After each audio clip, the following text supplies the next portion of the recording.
Hello and welcome to the latest episode of the Talking Tradesmen. Today in the studio, I have two people, Nath off camera and Cam sat in the hot seat at the moment.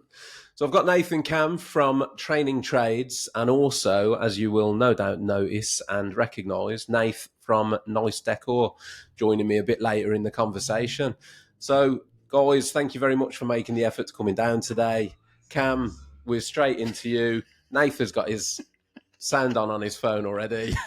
Not distracting at all. Totally But Cam, first off, mate, thanks for coming down, dude. And tell me a little bit about what you guys are doing with Training Trades. So basically, we're just trying to push free programs, free diet plans, free advice and free help to, we started off just being tradesmen only. And then obviously when someone sees free programs, they just kind of, everyone can have it, access to everyone. Just trying to basically teach people that your bad habits are probably what's leading to your bad mood. And all you've got to do is just step into a gym and change it. Definitely, mate. I mean, I've said before, I'm a massive advocate for mental health and physical health being hand in hand. I think one thing to hugely emphasise there, because we were talking about this pre-record, is that everything that you guys are doing is free and there's no catch. It's not free so we can hook you in and get you paying. It's everything that you're doing is absolutely free. Totally free. We both work full-time jobs. We work hard, long hours, earn enough money to feed our families, look after ourselves, keep roofs over our heads. So it's like we've both had struggles in the past with finances, with work, with relationships, with family, with routines, bad habits. And one thing you can fall back onto has always been the gym and training, running, swimming. It's just getting yourself in that position where your mental health and your physical health are hand in hand.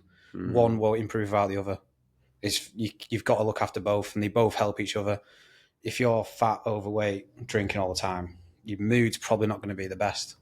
It's going to be you're struggling constantly. Completely agree, mate. So when you talk about, like, obviously physical health, that's not just hitting the gym, is it? That's like all the habits come along with it. Yeah, so like, obviously, don't eat shit. This the old phrase of eat shit, feel like shit. So if you treat your body like shit, you're going to look like shit and you're going to feel like shit. And if your way of dealing with stress is going to the pub with your mates, probably doing things you shouldn't be doing, your mental health the next day is just going to come back and get you. Right, to the point, we've all been there, haven't we? Like, yeah. And there's, I think within the construction industry, it would be naive to say that there isn't an issue with, let's face it, like, it's hard graft. And there's a lot of blokes out there that will graft hard all week, get to Friday, and then it's work hard, party hard. You know, it's the beer, the packet comes out, and they're on it all weekend, and then they hit repeat Monday, and then wonder why their mental health is deteriorating or their struggle to cope with life's pressures. We've all been there. Like, so when I left school, I went straight into the coaching, like my parents did and my brother did, and I struggled to be professional. My family are all professional athletes and now professional coaches. So when you say coaching, mate, just to clarify, your family are all in the physical coaching? Rugby, and my mum was athletics. So they were all in sport. They weren't online coaches. Right. PTs, they were actual people who could coach. And they basically, I could see where their habits and the things they did on their weekends weren't like the working man. So like, I was trying to do that myself, and because I was a young lad, I was struggling to stay professional. Ended up spewing off the coaching and went into the trade. Started becoming a ground worker and into a digger driver. And then I started to notice the difference where I'd wake up at 7 o'clock in the morning on a weekend, as you do when you're rough as fuck. You need some food, you go downstairs. My parents are already gone. They're in the lakes up a mountain somewhere, and I was like, waking up at 7 o'clock in the morning at a weekend, mate. Fucking hell. I mean, that's better than the average. I was 2 o'clock in the afternoon at a weekend. I can go out till 5 in the morning and I'll get home and I'll be up within 2 hours. Like, I can't sleep. Really? Yeah. My body clock now is literally 4:30 in the morning, get up and go. It's always been like that. I mean, again, just to point out, these lads have come down to record today. You were in the gym at what time today? I was up at 4:30 eating. 4:30 eating? Yeah. Fucking hell. Right, first meal of the day. Yeah. Got to get the calories in. You've got to fuel it. Yeah. Well, absolutely, mate. Absolutely. It's habits and discipline, isn't it? Yeah. So, like, my parents, their like lifestyles and stuff, I was noticing that for some reason on a Friday night they couldn't wait to get home, put the telly on, go to bed early, wake up the next day and go and train. Where me and my brother, who had come out of sport, would, the second work finished at 5, we were in the pub at like 5:10, and we weren't leaving there till closing. Either end up in someone's kitchen or you end up back home having a takeaway. And the next day you wake up, you're like, oh, what have I done that for? Next thing you know, the early kickoffs on telly, you're back to the pub. And it was just like a vicious cycle. And it ended up sabotaging pretty much, like, probably I was in the same friendship group as Nate, but we probably all watched it sabotage most of our friendships, some relationships. Then after a few years, when I hit my 20s, I was like, what am I doing with my life? So you guys known each other for a while? I don't know anything about the Far relationship too between long. you guys. Far too long. Far too long. I think like 13, 14, I'd say, like high school, wasn't it? Like middle of high school, probably. Ah, so you're at school together? Yeah. So when you get the Love people that. who start to think, oh, my education matters. Oh, I need to think about college. Oh, I just want to get smashed. That's what we were then people. Right, I got you. Oh, fair play, mate. I love that. I love those long-standing friendships, mate. I'm lucky enough to have those kind of connections myself. So yeah, it's one of them. We both basically went on the same path. And one thing we always did when times got hard and the shit hit the fan, we'd both always find ourselves in a gym. And it seemed to become like a sanctuary. So when I hit my 20s, I was like, relationships were going down the shit pan. Like jobs kept coming far, and like you're falling out of employment. When your head's up your ass, your jobs goes to shit. Everything goes to shit, doesn't it? And one thing I kept realising is I just kept going to the gym. And like sometimes I'd look like shit, I'd feel like shit, but I'd still just keep going and going. And then I realised, it's like the one thing that's pulled me through most of my life's problems is the gym. Well, I mean, I know the answer to this already, mate, but how many times have you gone to the gym, walked out of the gym and thought, I wish I never came? Like, probably 4 days out of 5. Really? Yeah. Fucking honestly, hell. because like some days you wake up like no one wants to go to the gym.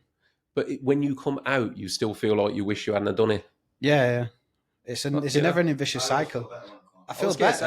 I've never walked out. Sometimes I just feel like, nah, like didn't feel that today. But then like one day of the week I'll do a session, I'll come out and be like, yeah, that felt amazing. That's the first time I've heard that, to be honest. Like me personally, when I've, like I said, pre-record, like I've been off the bandwagon of recording. Recording. That's what I'm doing now. Back off the bandwagon of training this year, to be fair, and this has played a big part in it. But when I've been consistently training, I drag myself sometimes. I don't want to go at all. Yeah. But I always, when I walk out, I'm like, I'm glad I did that.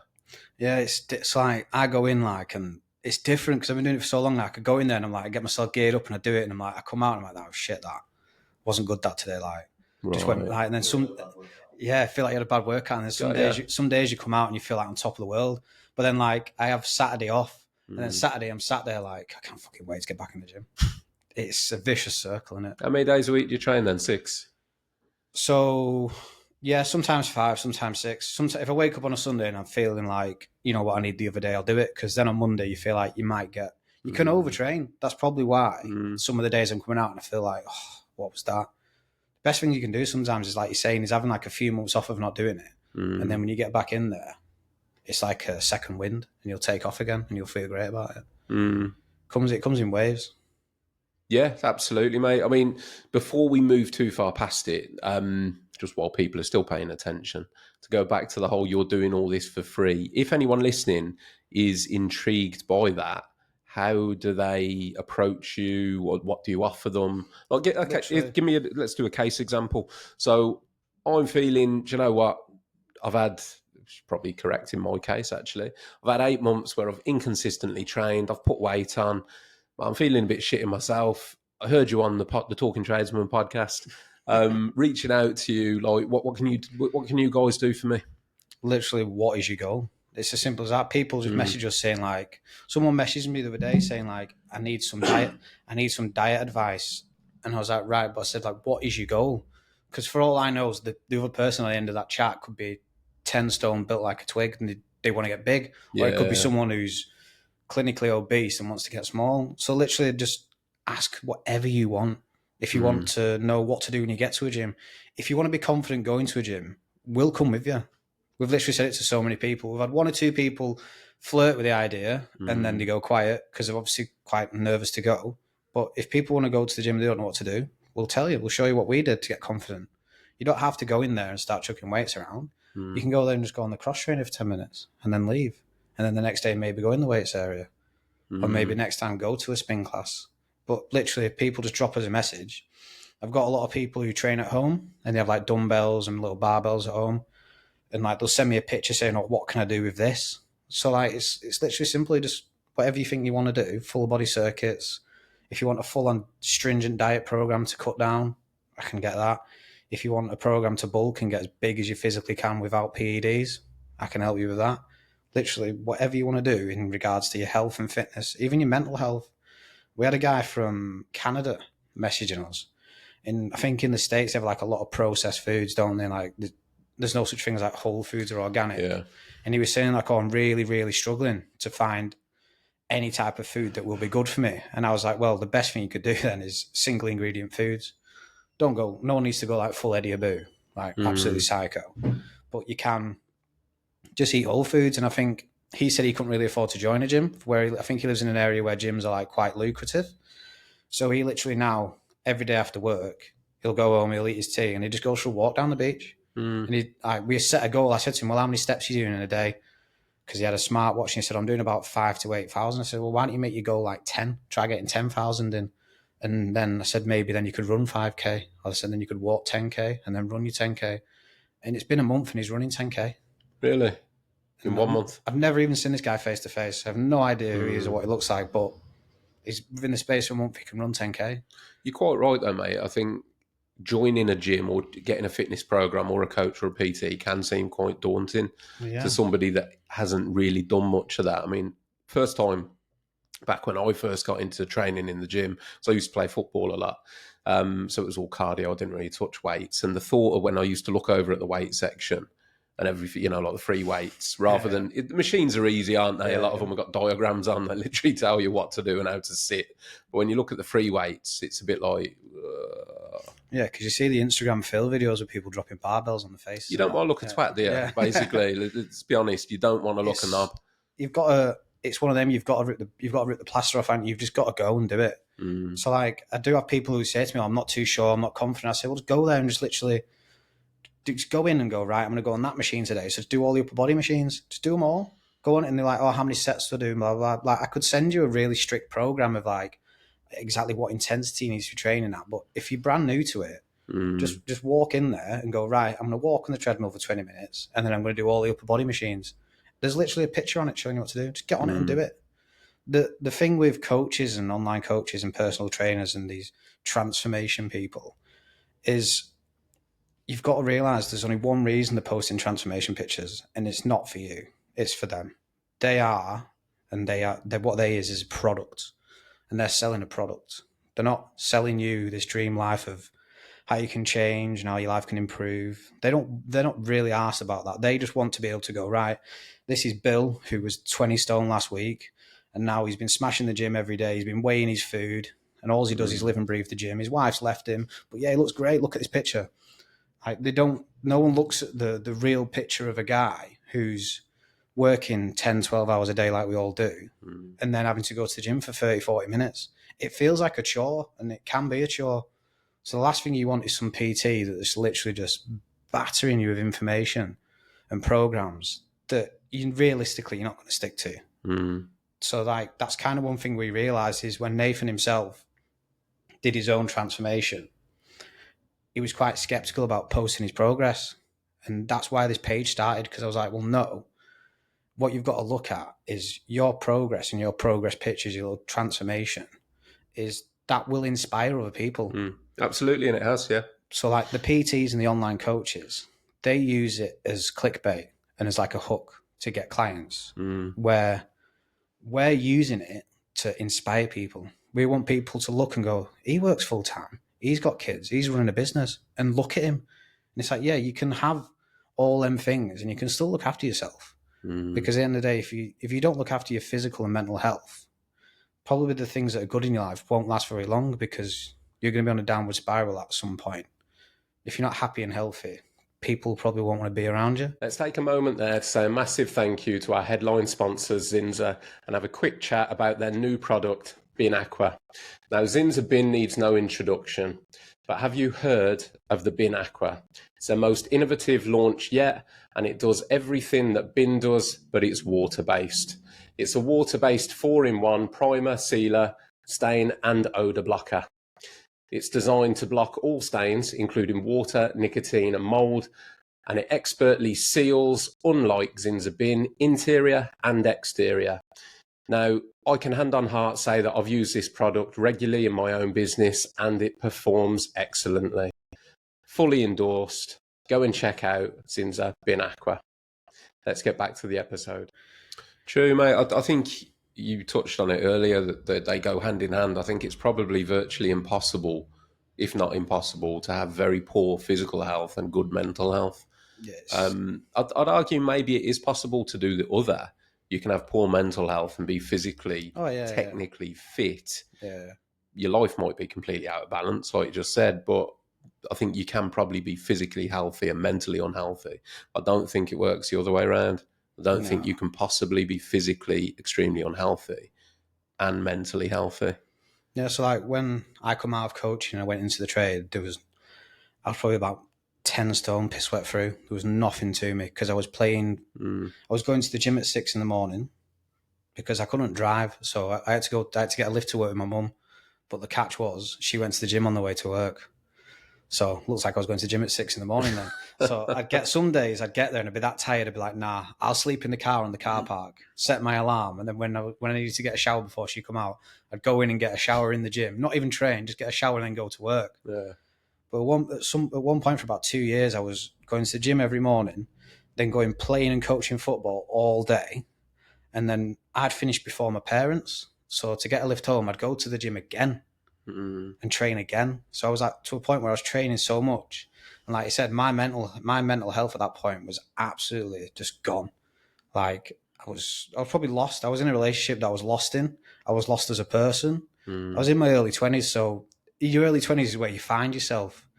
And I think that's where, like, in the trade as well, a lot of people get lost because the young lads like I was that will then walk onto a building site and it's like, oh, what do we all do in our spare time? Well, we go to the pub and you're not going to learn anything interesting in a pub. Nothing good happens after 8 o'clock. No, you're right, mate. Nothing good happens. I go to bed at 8 o'clock now religiously because nothing good happens after 8 o'clock. Nothing. And what does happen after 8 o'clock is bad decisions. And that's what happens. And then you lose yourself. So when I was about 25, I had my second attempt at doing cognitive behavior therapy, CBT. So I tried it when I was in school and college, and obviously too immature to actually just to follow it. Pause briefly there, Cam, because a lot of respect for doing the therapy. What led you to the therapy? So basically, like, I was struggling. I was in a relationship at the time, and I was struggling to, like, balance everything. And, like, my emotions were getting the better of me constantly. Like, in what way? Just erratic behaviour, emotional behaviour. I had the behaviour probably of like a teenage girl. Such as like emotional outbursts. Yeah, emotional outbursts, erratic, like just behaviour that wasn't acceptable for a man in his mid-20s. So I had another crack at it because I thought, you know what, practically a man now. I need to start owning my shit and looking at myself. And it's literally the best thing I ever did. I think it took me about 4 to 6 months to complete it. Obviously, you do it forever, CBT. You've got to look at your triggers and then learn how to change your reaction. For every action is a reaction. You've got to enforce things. And then one thing it boiled down to once again is I thought, do you know what I've not done for 2 or 3 months? I've not been to the gym. And I was like, there's your answer. And then that's literally just how it went. Get to the gym as much as I could. And then like everyday little tiny stressful things they don't matter. When you're physically and mentally happy, there's little stresses in life that just bounce off you. Essentially, mate, it's your coping mechanism for life's triggers, isn't it? And that's the whole reason this page started, because there's a lot of people that they go on a downward spiral and they think there's no escape, and they'll probably go to the pub every Friday after work and they'll be like, oh, like miserable as that on the way there. Like they just can't wait to get there, just get a pint down, and then they'll probably feel like, and the next day they'll wake up and they're still going to feel like shit, probably 10 times worse because they're hungover. And it's like, come Monday morning, you're going to be sat there again thinking, oh, I can't wait for Friday. And it's just a vicious cycle we get stuck in. 100%, mate. It's masking, isn't it? And I can say that from a point of experience myself, because I've Mm. been in the trades myself since I was 17, took over the business. And in my 20s, I definitely went through that work hard, party hard. But it Yeah, was yeah, also, it was kind of cultural at the time as yeah, well. yeah. All my mates did it. But there was very much that element of whenever I hit hard times in my life, the first thing I'd think of was, can't wait for a beer. Can't wait to get a drink down my neck. Rather Yeah, than address it, let's face it head on and change something, yeah, yeah, it was mask it. Let's go and get drunk for now because within 6 pints, I'm going to forget it. yeah, Like you said, the following morning, still there. yeah, yeah, And it's worse because you feel like shit. yeah, yeah. So, and that, again, comes down to society and education, really, because at no point, and this isn't blaming any of my mates for anything because we were all in the same position. Like, I never gave anyone better advice, but at no point did anyone sort of go to me, for example, when I was going through a divorce, did nobody ever pulled me to the side and went, I see you're struggling, mate. Listen, don't go to the pub. Let's go for a walk. Let's go for Yeah, a yeah, hike. Let's go train. Let's go play football. yeah, No, in fact, it was probably the opposite. It was like, do you want to go for a drink? yeah. Because that's what we Exactly. generally, as blokes, think. You want to help your mate out, Self therapy. take him out for a pint. Yeah, it's self therapy. Yeah, yeah. They call it self therapy. So when you speak to like therapists and counselors, like they'll say you're self therapizing. That's Mm, what they're doing. So like people who could have like ADHD, like people who are on the spectrum, usually have some type of substance abuse. yeah. They'll use it as a crutch to deal with the day to day life because they just can't turn the brain off. Mm, But they could turn the brain off by, like you said, going for a walk. yeah. Like my parents, like I said, like, so I'd wake up some mornings and I'd be like, well, where are they both at? I'd say to my brother, oh, they've gone to the lakes again. And then I'd ring her and she's like, I can't really, I'm just up, like, I don't know, one of the Wainwrights or some shit. And you're like, Mm, all right, okay. And then it took me years to realize why they're doing that because that's yeah. where you get that dopamine hit. Yeah. Some people will get home from work on a Friday. I think we've both done it definitely. And I'd flick my Xbox on at Yeah. probably 5:30. And then I'd look at my clock and it'd be 2:30 in the morning. I'd be like, fuck. Mm, My missus is working nights. She gets in like, what are you doing up? Like, oh, yeah, I've just woke up. I've not. I've been up all night on my Xbox. And it's like another thing. You'd sit there just all night on it, just eating junk food, eating takeaways, drinking beers. And it's like, yeah, at the time, it's good. You're getting your dopamine hit from it. You feel good about yourself. The next day you wake up, you sat there and you're thinking, what am I doing? I think it is, mate, isn't it? When you break it down, it's just another way of turning your brain off. Like you Yeah, yeah. said, it's because I think about like meditation, right? I've always thought it'd be great to be able to meditate. Yeah, Never ever been able to do it. The closest I've ever got to meditation has actually been weight training because yeah. that focuses you. Like when you're lifting heavy weights, You got to you're do it. thinking about lifting the heavy weight. You're not thinking, or me personally, if I'm, trying to bench press 100 kilograms or whatever, I'm not thinking about, oh, fucking hell, got to pick, what colour is it that I got to pick up tomorrow? I've got to go trade centre. I've got to do Yeah, that. yeah. I'm thinking, I don't want to drop this on my head.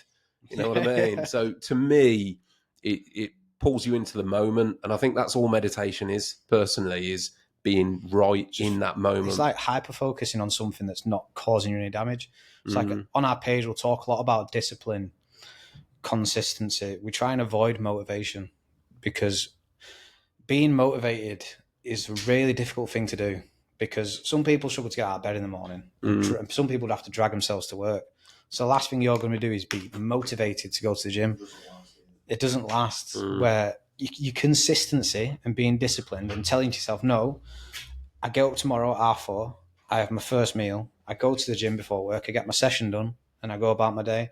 And then when you get home that night, you're absolutely knackered. You get to bed early. And then the next day you wake up early again because you've gone to bed early and you just get the routine rather than your routine being work, pub, sit in bed, back to work, pub. You can literally, to turn your life around and change, you've got to isolate yourself a bit because don't get me wrong, I think Nathan's probably the same when he's on site. I am the black sheep. Like if you were to walk around our building site and go to someone, do you go to the gym every day? No. Do you drink? Yeah. Do you drink? Yeah. And I'm probably the only person who doesn't drink. You don't drink at all? No. In the new year, I said to myself, I want to do a year. And we're in August now. And I'll probably never drink again. Literally, I couldn't think. Like, so the other day when it was absolutely roasting hot, everyone's like, oh, I'm going to go for a beer. Me, I was like, I couldn't think of anything worse. and it's completely changed. Like the discipline you've got to have. Like I've read a few things on about pork. Like so a lot of religions and stuff don't eat pork.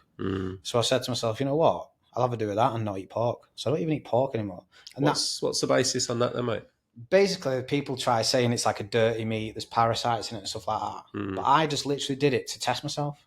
I wanted to see if I could go without having a bacon and egg on a Friday. Okay. So little things like that I set to challenge myself. And I was like, I've not had pork now since January. Is there any health benefit behind that, or is it Probably literally not. just testing your own? Probably like, not. Yeah. So I then got into fasting, which I can't get Nathan to do yet, but I will do. I will do like, the longest I've done it is a 3-day fast, just water only. Oh, fuck me. And that was just, I just wanted to see how much I could discipline myself.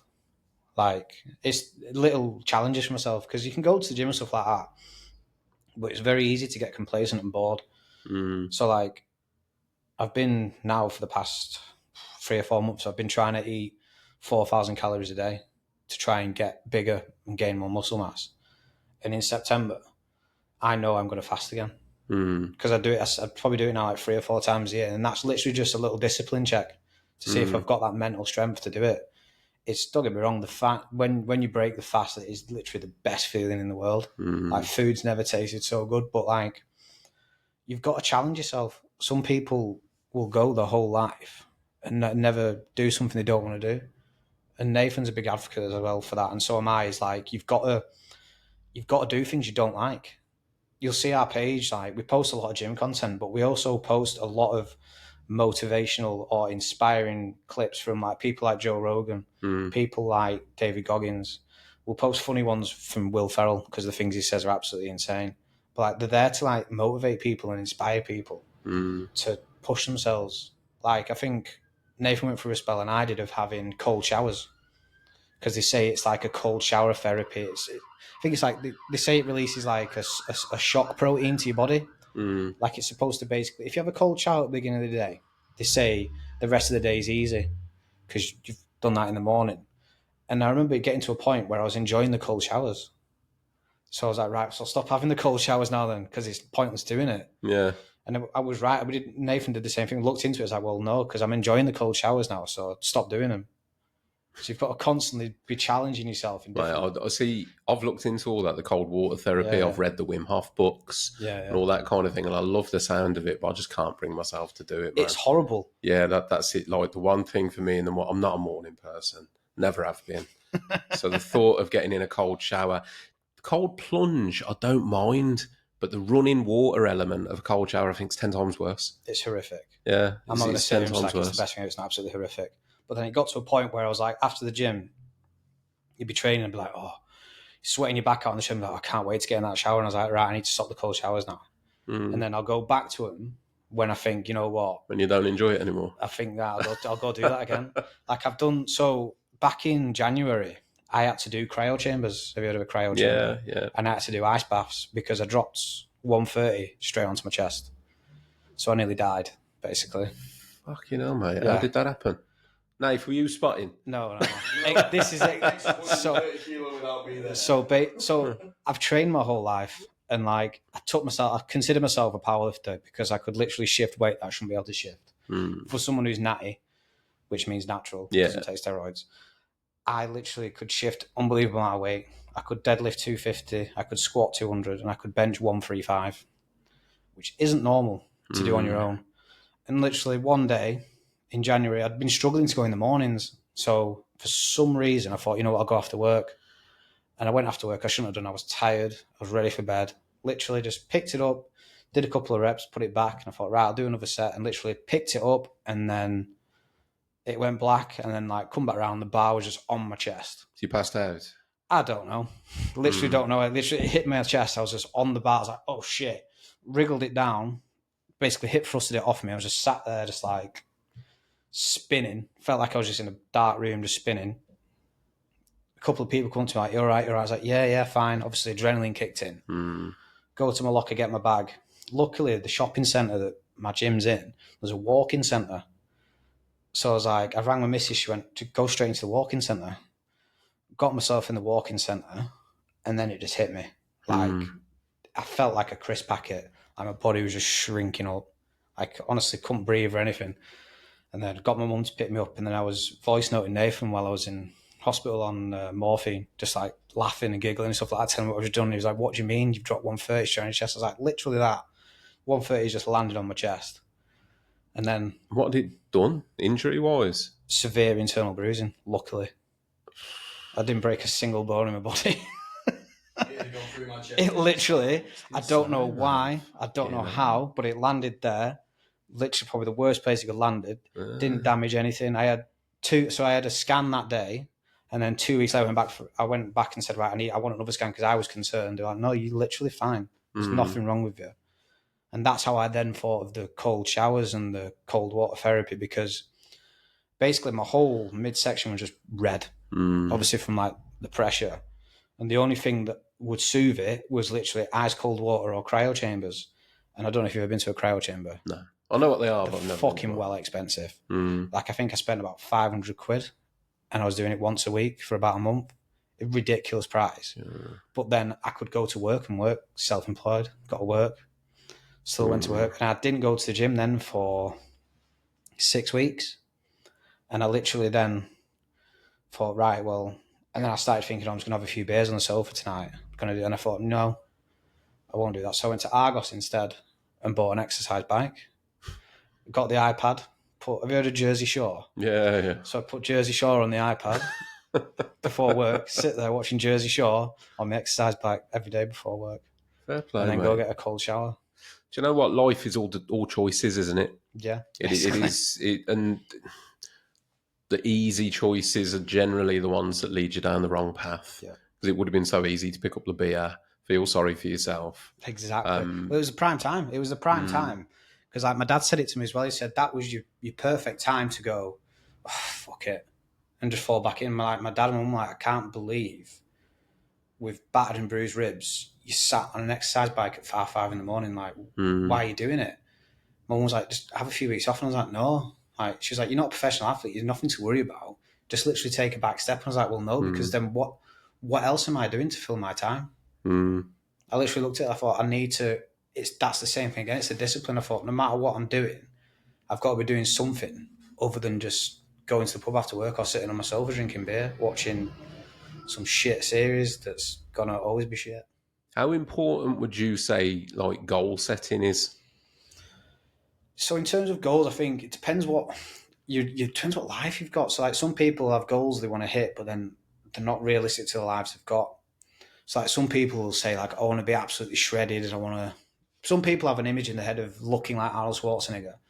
But if you've got a wife and 2 kids and a full-time job, the chances of you doing that are very low. But if you set yourself realistic, achievable goals, they're very important. Something you know you could hit. And you like some people like to dream big, and then after about 6 months when nothing's changed, they're just like, oh.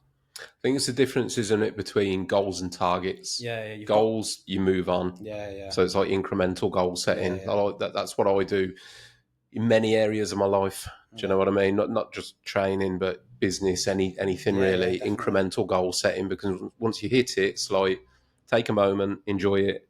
Now where do we go?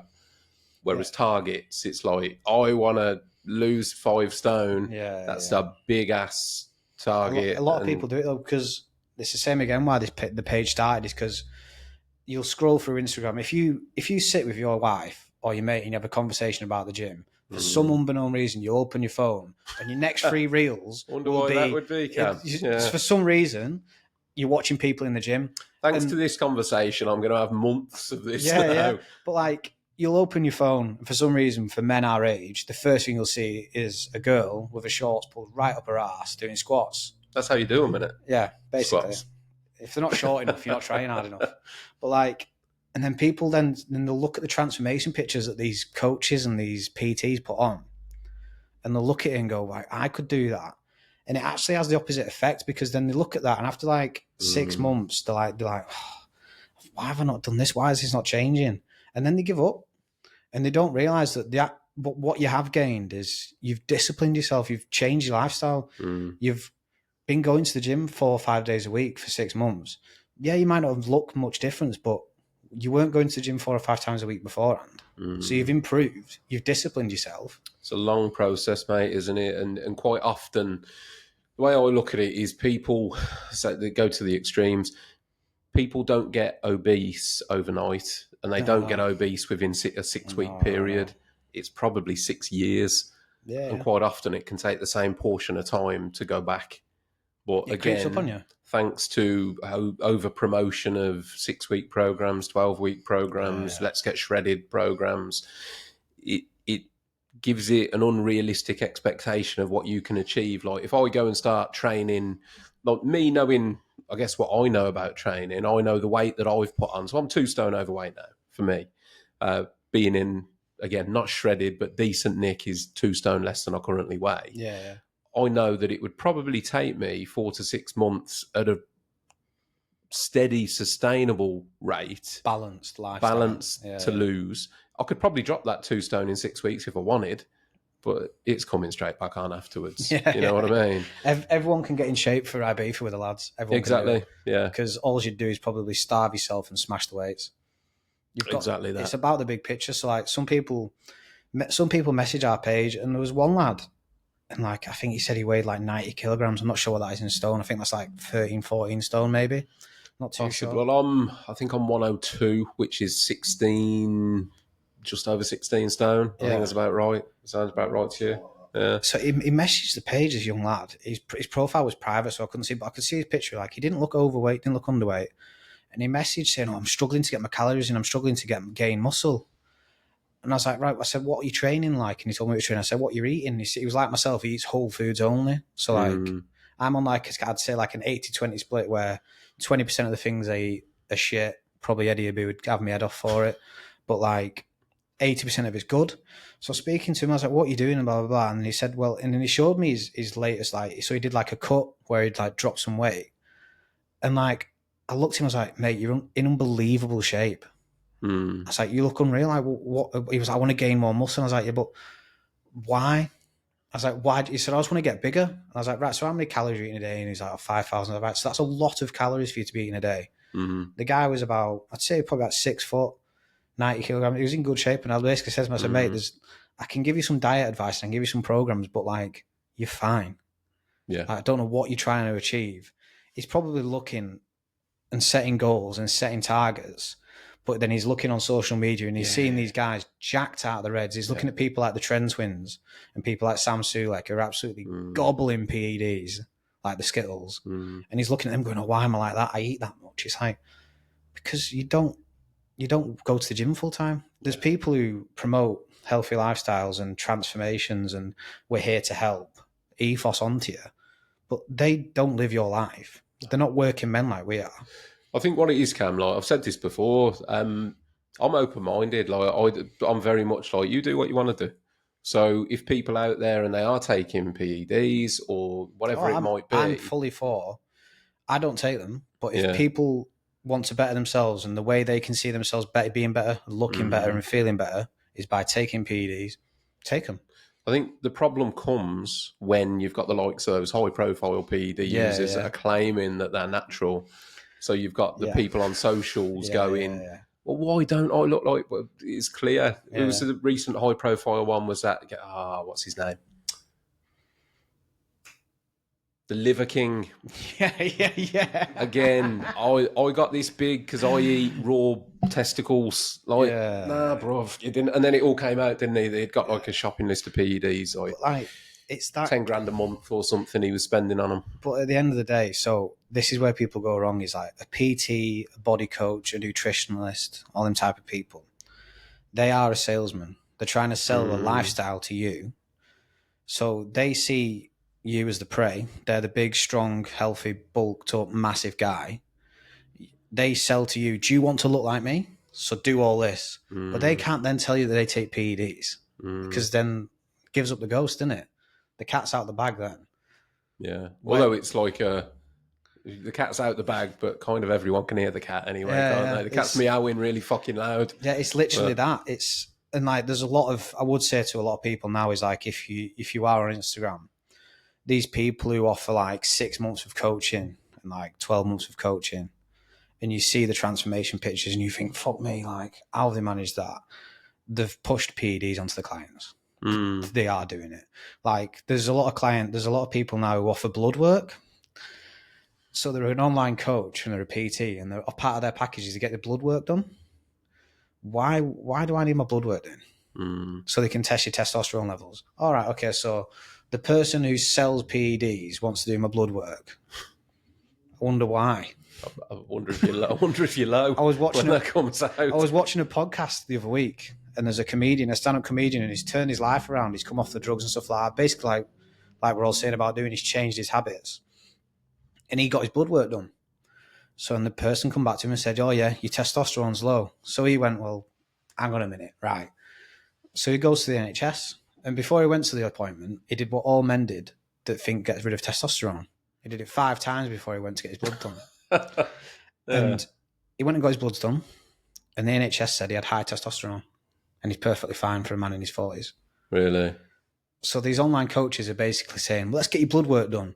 And regardless of what your blood work says, they're going to push PEDs onto you, because in 6 months' time, when they go for one of your lucrative photo shoots or you get your transformation pictures done, you're basically their billboard for the next 6 weeks until they wrote the next one in. And it's just a conveyor belt of that.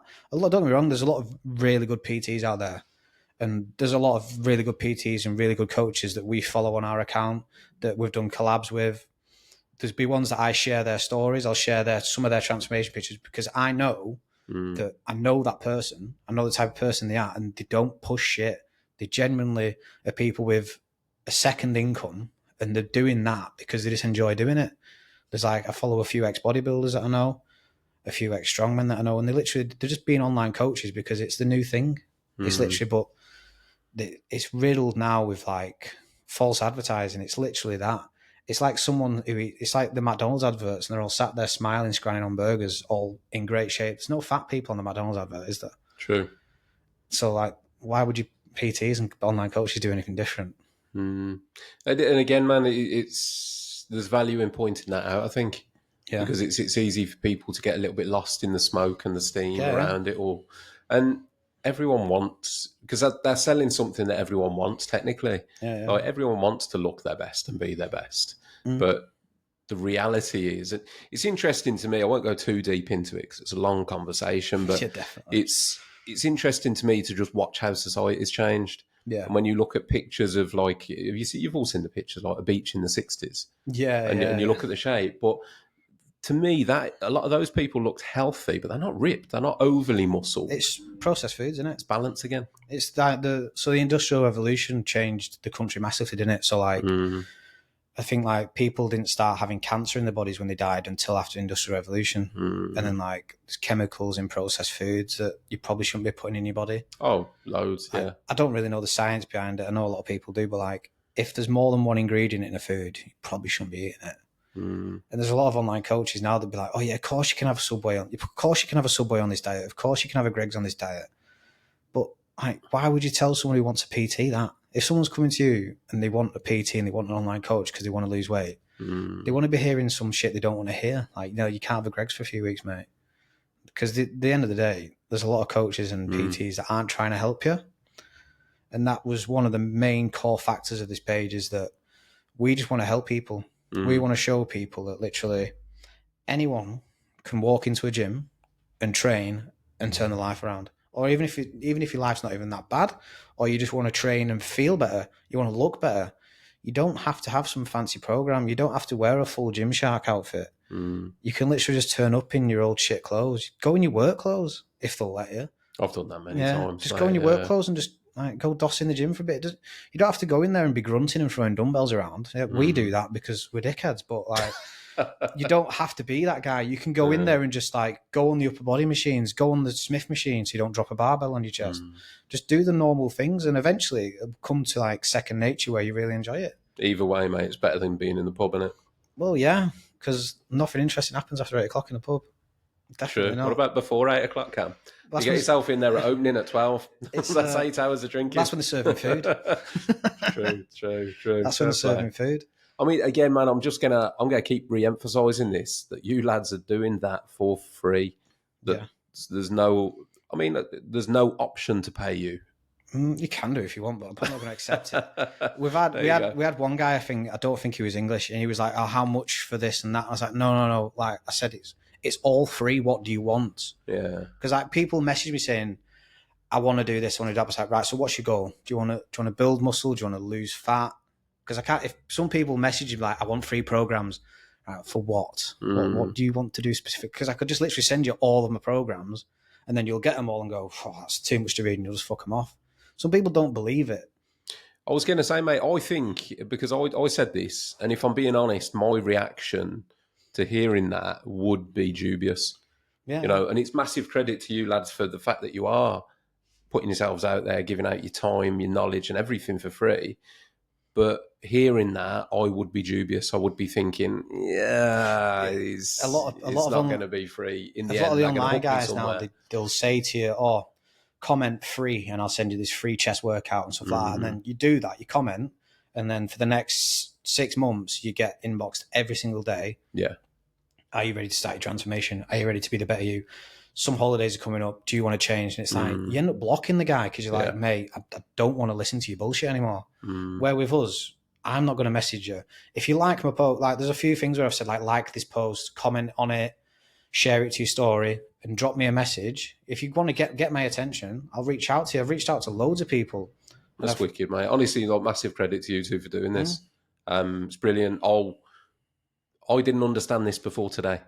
I thought that you lads were setting up a business. No. But to have you sat here and actually say that it's just like it's charity, isn't it? It's a charitable thing that you're doing. So I'll keep pushing the message for you.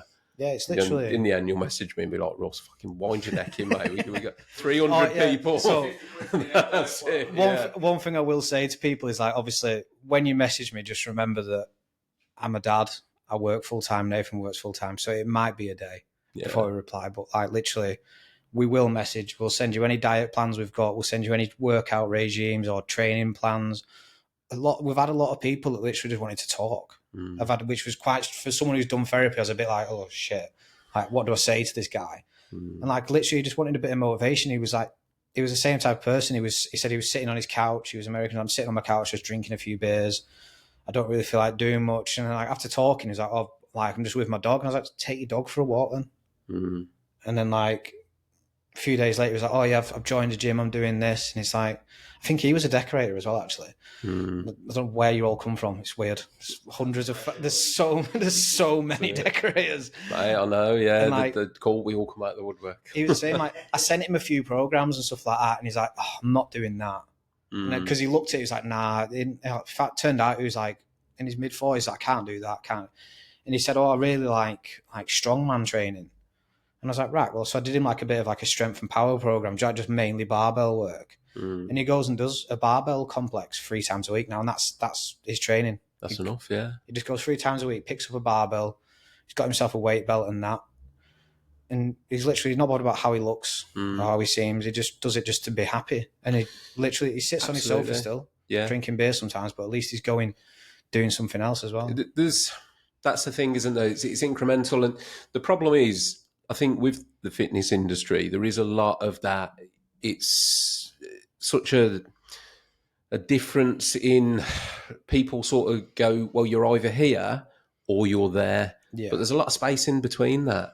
And it might be that there's a lot of people out there that, like you say, just want to lose a bit of weight, put a bit more muscle on. Give it a confidence. But they don't want to be ripped. They don't want to dedicate that much time to it. They just want to improve upon where they are. Don't get me wrong, I'd love to be able to get a 6-pack, but then, like, who's going to eat all the burgers?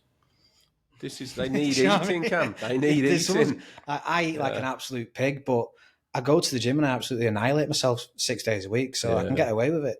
A lot of people do that. There's a lot of people who message the same thing. It's like, I eat like this, I drink like this, and I'm like, so I send them the diet program that I went to, because I went from 15 stone to 12 stone from September to December.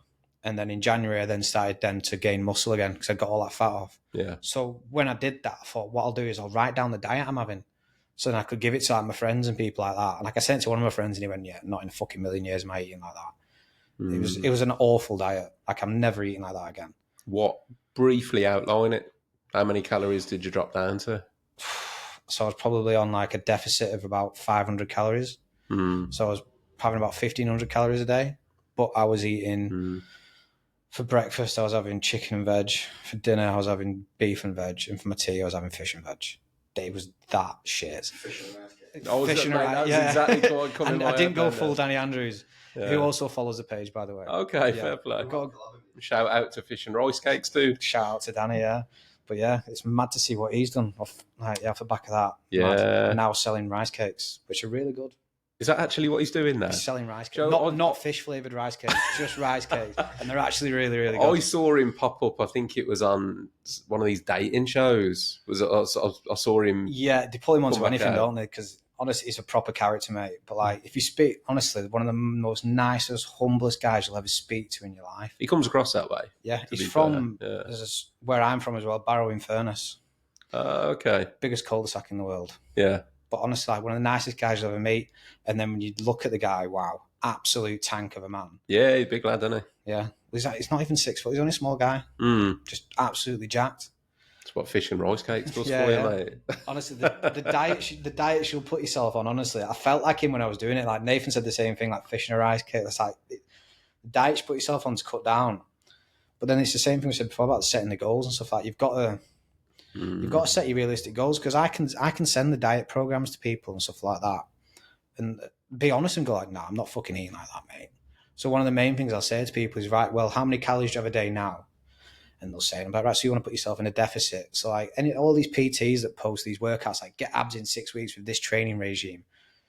Abs are made in the kitchen. Everyone knows that. It's your deficit. If you eat less and move more, you'll lose fat. If you move less and eat more, you'll go absolutely ginormous. It's just science. There's no quick fix. It's just a bit of discipline and a bit of food. Yeah, it is, mate. It's, I think the trades, because it's a naturally hard-working environment. Yeah. Again, diet is such a huge part of that, and I'm guilty of it. I go through really bad phases where my eating habits are terrible.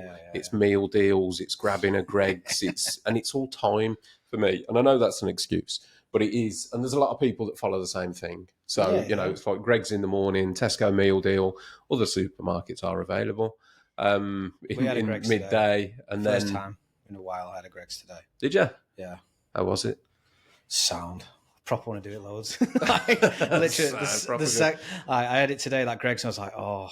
And it's the Greggs I go past every day. I was like, I could just come here every day, mate. To be honest, Cam, it does taste good. It does taste good, but all the bad things do. It's the first time in probably, like, I'd say, today's probably one of the first times, other than like a Saturday when I'm at home, I've not eaten out of Tupperware. I literally, like, my food's made. Like, I pre-made myself yogurts, pre-made myself food. I get a lot of meal prep. There's like different places you can buy it from. Everywhere does meal prep now. Just to help me track my calories, because obviously there's a lot. People think I eat so much, and like they'd be like, I eat so much, like in a train. That's like, but have you ever actually looked at how many calories you burn? And when they look at how many calories you actually burn through the day with these smartwatches and stuff we've got now, like it'll tell you how many calories you burn a day. So if you've burned 4,000 calories today, and you've only eaten 3,000 calories, you're in a deficit. Yeah. So these people, a lot of people who message me, they talk about like how much they eat. And I'm like, yeah, but what do you do for a job? And this is why we started, because we wanted to help tradesmen, because specifically tradesmen go, oh, I eat loads. And when they look at how much they actually burn in a day, like a bricklayer, for instance, on his feet all day, every day. Yeah. So standing up, you burn calories. That's why you get a lot of these people now have standing desks, because they know if they stand up while they're working, they're burning the calories. So we've had bricklayers message us, quite an old, I think he was in his 50s, and he was a drinker as well. So he was like, oh, I eat and I drink and blah, blah, blah. But when we worked it out and he ended up getting himself a smartwatch, he was always in a deficit. Even with drinking, he was drinking Guinness at one point as well, and he was still in a deficit. Yeah. And he was struggling, and he had like a beer belly, but then he had like the typical takeaway body. He had like a beer belly, skinny legs and tiny arms. And he said like, I just wanted to put like a bit of muscle on for my holiday. And then eventually he was like, so I need to eat more. And I was like, yeah, right. I don't know how to say that, explain that to you in like a nice way, but yeah. And eventually, and like now he does look completely different. But the thing is, of our page, we've got a few people who want their transformation on the page.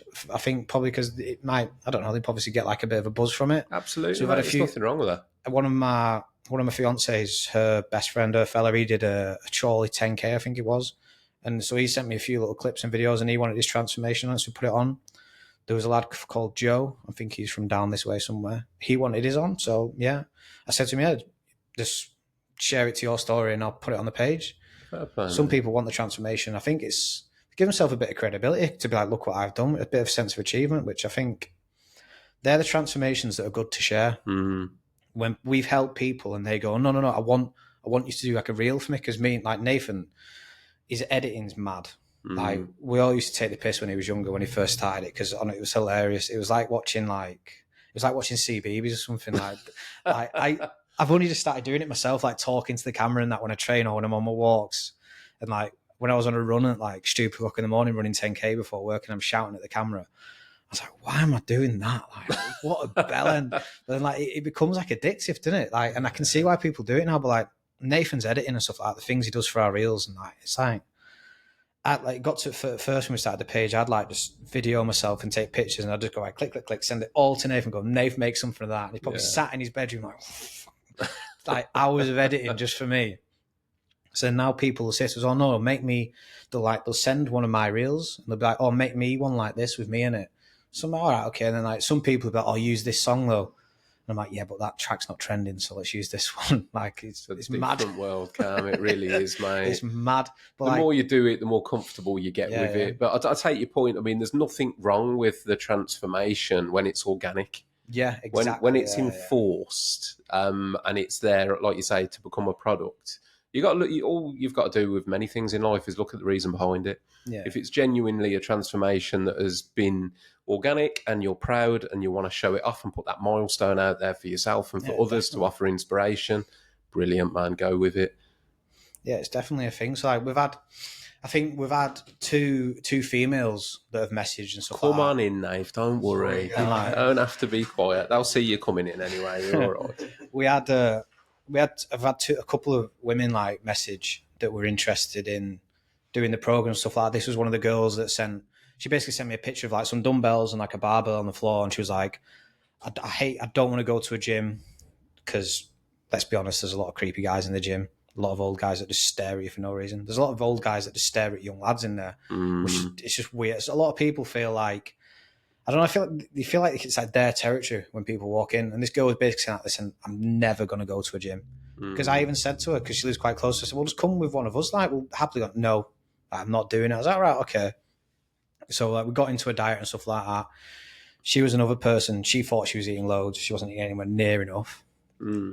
She's a working mum with 3 kids. So she's essentially running on wine. They're essentially just running on wine. And like, she then did the same thing though. She then was like, oh, I've made so much progress and blah, blah. And she sent me like a normal casual picture like they do. And I was like, yeah, like, and I said, I'm not, and she was asking about fasting, because I do a lot of like fasting, like water fasting and stuff like that. And I was like, I'm not talking to you about fasting. You're not doing it. Like, you don't need to. And then like, she was another person, she's like, oh, I'm not posting this or anything. I was like, well, why would you? I'm not going to ask you to post anything on social media. I said, do what you want. I said, if you want to thank me, like one of my reels and share it to your story. Like, that's literally all I ask. If you want some free programs and you want some free help and free advice, just like one of my pages. Honestly, mate, again, I'll say it again, like the facility that you guys are offering is unheard of. So it's massive credit for you for doing it. And if you're listening to this now and you're interested, send these guys a message. I'll put all the page details, training trades page, in the episode description. So it's all going to be there. Go and give them a follow. Go and give them some support. And I'll link you all in so it's easy for people to reach out. Definitely. Don't get me wrong. If there's any massive brands out there that want to sponsor us and give us loads of free shit, I'm happy to have it. And so is Nathan. If brands want to support it, man, absolutely, yeah. But the aim is literally to help as many people as we physically can for free, because it's essentially just a hobby for me and Nathan. We've had some weird hobbies. We've done like airsofting. Like, we've done like playing Call of Duty till 4 a.m. for some stupid reason. And this is just a hobby. It's one of our interests. Mate, helping people is a great hobby to have. Exactly. And I think one of the main things that Nathan will probably touch on is where his mental health and lifestyle took a big, deep decline. And he realised the power that he had in his hands from turning it all around. We can help other people do this. Yeah. If you can do it, the first thing you should be thinking is, wow, look at what I've done. But can you help anyone? Because everyone knows someone who's struggling. You can't say you don't. Like, some of our friends, they will never step foot in a gym. We pester them like mad. They're not going to do it. But you've got to always put that branch out for people to try and help them. And this page is literally, I think we're 2,800 something followers now. And I think we've probably helped maybe a handful so far, a couple hundred people. So That's massive. it's working. That's massive. It's work. Some people will message us saying, "Can I have a program?" Like, yeah, I'll send them all the stuff, and then they never speak to me again. Which I'm a bit like, all right. But I say to some people, I say, "Let me know how you get on." And months go by and they don't message. But it's like, if they didn't like it, they didn't like it. If it's shit, I don't give a shit. If it helps you, great stuff. But if you think it's shit and you don't want it anymore, mate, you can't help everyone. no. And helping one person is enough to make it worthwhile. Exactly. So helping hundreds, it's a lottery ticket, essentially, isn't it? And also at the same time, it's good for you guys like yourselves. Through my studying period, I went through a stage. I'm not religious, to caveat this, but I went through a stage of studying Buddhism just because I like a lot of their philosophies, their teachings, their way of life. And one of the main things I picked out of that was a Buddhist sort of principle that happiness is found in service to others. Yeah. And there's karma. truth to that. Yeah, good karma, purpose, whichever way you want to put it. You know, it gives you a good feeling, so it's helping you at the same time as you're helping others. So it's all round fucking brilliant what you lads are doing. And I think at this stage, mate, I think you've explained it incredibly well. We'll probably get Nath to jump in and tell your side of things. And yeah, but again, Cam, massive thanks for coming down today. But also thank you for what you're doing and setting up, because I genuinely didn't realise that was what it was until today. To be fair as well, I need to say this, we're not the only people. So there's a lad from Chorley called Reese Brown. He has run with Reese, and literally he's a flagger, a finishing gang, ground worker, and he just literally set up a run club every Tuesday, I think it is, and he just meets at Astley Park in Chorley and just takes a group of people on a run. Yeah. And does it out of his own spare time. It's brilliant to see, mate. Like, generally, you know, people helping people or men helping men. It's great to see. I guess, I mean, there's local groups like that. We've got one around here, like Men Who Walk and Talk, that's across the country. But with what you guys are doing, because it's online, you've got just a huge reach. There's literally like, there's as well, if you look, there's like PTs that are actually offering their services for free. There's so many, but people get scared, like you said before. I'd be dubious myself. Yeah, there's run clubs, there's walk and talks, there's like, what else is there's Slimming World and stuff like that, but people are scared to go and do them things, so they avoid it. That's one of the main reasons we're here. Well, hopefully this will shed a bit of light on it, put the torch on it. You've explained what you're doing really well, and people can know what they're not getting themselves in for, but know what they're approaching. You know what I mean? Which hopefully will make it a bit easier for them to approach and drop you a message. Definitely. So appreciate it, man. No worries, man.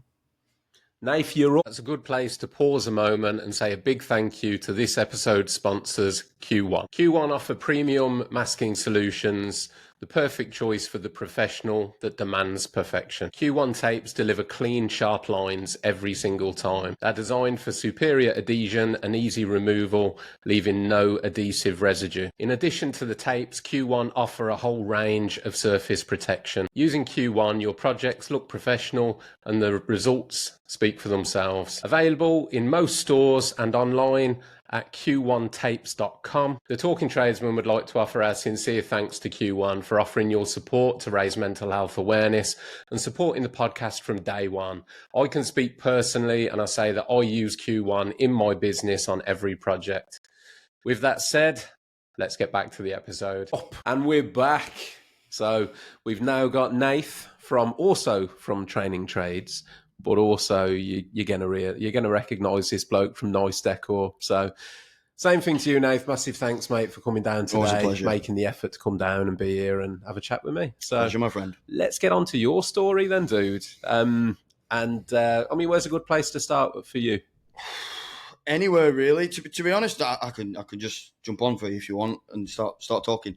Again, so Training Trades is sort of something me and Cam set up really just to help everybody else, based on experiences we've had in life and the realization that most people, especially in the UK, from our experience in a trade, who are either going through depression or lack of motivation or just generally struggling. And I think there's a lot of facts, especially it's becoming a lot more aware now as well. The amount of suicides that there are in the trade, especially in men, especially who are self-employed. And I went down the exact same route. I was working 7 days a week. I'd forgotten to look at myself. I wasn't sort of depressed in a condition where I was like, oh, I'm disgusting, I won't look at. I just forgot to look in the mirror, forgot to care. All I was thinking was I need to progress in life. I need to become a really good businessman, so I've got to work 7 days a week, and just keep going. I was going in a bit of a tough relationship at the time, a bit of a bad client as well. Things were adding up, and I just sort of just got my head stuck into my business. I lost loads of weight. I was about 10 stone at one point. A lot of my followers will have seen me when I was like that. My beard was like I saw down it myself, here. mate. Yeah, I remember. Yeah. It's been good. Like, so obviously, I've followed you on social some years now, so I've seen the transformation. It's been interesting to watch. It's been good to watch. To be fair. Thank you. Yeah. But yeah, it was very much. I hit this really bad downward spiral, and I'm quite a confident person. Like I consider myself a nice guy, but I've obviously got an ego, just like a lot of men. And I went on a holiday with my mum and my dad, and my mum looked at me and she went, "You lost loads of weight, you." And I hadn't seen it, so I went back into my cabin of the cruise ship, and I took a picture of myself, like trying to pop my lats out a little bit. And I remember looking at it, and I says to my current missus at the time, I says, "I've not lost weight, have I?" And I was delusional on the fact. I was like, "I got a bit of a taper there," and I was really, really, I just wasn't looking well at all, and I wasn't feeling well. I was always unhappy. I'd get home and I'd always have my head in my hands. Was this just overworking, Nate, at this stage? I think it was a combination of a lot of my life decisions just got me into a position where there wasn't anything positive happening. Not in my business, not in my relationship, not in my lifestyle. And it was I was just sort of like, why am I bothering with anything? And I kept thinking I was trying to get myself out of it by working 7 days a week. And actually that had the reverse effect. I was spending less time focusing on myself and what the reasons were. And yeah, it took until my mum said, "You look like you've lost loads of weight." And I says, "Right, you wait until I get home and see what happens then." And it was that for me. It was sort of like a confidence knock, a kink in my shield. It's interesting, mate, because the reason I say this is having followed you on socials, you always come across a lot of energy, very positive, very confident. So it's interesting to actually see that behind that, the smoke screen, as it were, that you were feeling that way. 100%. And it was for quite a while. It's probably a teaching from my old man. Don't show your emotions too much. Like I go to work and I'd be having the worst day in the world, but like, "Hiya, darling, you're all right, you having a good day?" And it's trying to portray an image which isn't necessarily true, but it benefits the professional day. Yeah. And yeah, I just kind of hid behind that, stood behind it. Anyway, long story short, I got fed up with it. So I need to get back to the gym. Just to clarify, I've not only just got in the gym. I've trained a lot of my life. I used to play rugby at a fairly high level. Okay. When I was younger, I played for Lancashire, did regional. I got scouted for the Wigan and Lee team, which was the younger Wigan Warriors. What position did you play? Wing, mainly wing or centre. Did a bit of fullback, some hooker, but my main position was wing. And I think that probably played a big part as well because I threw that away. I turned straight for all my mates were out drinking. I was playing twice a week, training 3 times a week. And I was a kid at this point. So I fell off that wagon really quick, really at the wrong time because the guy I was playing with turned professional the year after. Anyway, there's no sour grapes there. So yeah, I just sort of from that I saw all of my mates drinking all the time, out having what I would consider to be fun, and I thought, no, I want to do that. As well, my dad was working as a chef at the time. So whilst he could take me to some of the games, I ended up going with my mates, mum and dad, and all over it was, "Go on." I'm not going to shout his name, but, shouting. And I'd score a try, and I'd be like, and no fault to my dad or my mum. They were working hard, working class people like myself. So I just got bored of it. I was young. So I'm just trying to clarify. I had trained, my body's used to training. I just spent a good 3 years out of the gym, focusing on all of my energy on the wrong things. And I was pretty depressed. I'm not one of them people that will sit there and say, "I'm depressed," and cry. It was different for me. It was very much sort of like I'd keep it in. I wouldn't let my missus at the time know I was upset because I'd be burdening her with my stress. Same with my following online. Like I don't want a pity card, or anything like that. I wanted to still continue doing the things that I was doing. And then, it took till my mum said that, and I got straight back in the gym. And within probably the first week, I was sending camera progress picture every week. "Look at me now," and there were no progress being made. But from these eyes, I was seeing change in myself, and it played a massive part on it. And that's effectively how it started. Cam then messaged me and says, you need to, 18 months on from there, I'd put on 2.5 stone. I am on test, I will clarify. I'm on a very low dose testosterone. Yeah, mate, nothing wrong with that. Yeah, no, I agree. I think there's a really, really big issue with fitness industry at the moment because there are huge benefits to testosterone. Specifically, I would say testosterone from my personal experience. And actually, if you're over the age of 30 and you go to the doctors and get your bloods done, you're likely to be prescribed testosterone because most men over 30 is where the decline starts. Yeah. And that's why people are losing motivation, lack of happiness, depression, left, right, and centre. So I jumped on testosterone on a level of, it was TRT, which is testosterone replacement therapy. Yeah. So it's just about the amount that will help you build muscle, but mainly it was a mental thing. And within a couple of weeks, I felt my body internally like I was lifted. I was waking up at 6 a.m. again. I was happy. I was bouncing about, and it wasn't just because of the testosterone. Obviously, I was training every day, and I was happy. And I think with the fitness industry at the moment, there is big issues with the fact that PEDs are there, and they're taken as frequently, if not more frequently, as Class A drugs are in the pub on a weekend. Which is 90% of the people that you know. Yeah. So it's the fact that like people like Cam was saying, Sam Sulek and the Trent twins and everyone, they're smashing PEDs and they're putting out this lifestyle that you can be this big, you just got to do this and you just got to eat right, and it's like, and they will completely flat out deny a lot of them. I know Sam Sulek won't because you can't, but a lot of these personal trainers will flat out deny they're taking anything. So then what that does is it splits the demographic into everybody wants to get bigger or look better. Do I take steroids or do I not? And then the only decision they can make is on other people that they see.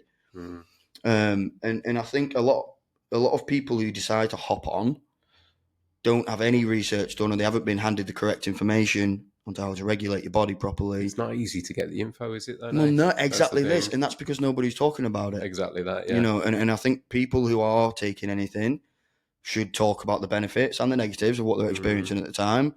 People can then apply that to their own life. I'm not going to sit here and say go and take Tren. I wouldn't take Tren.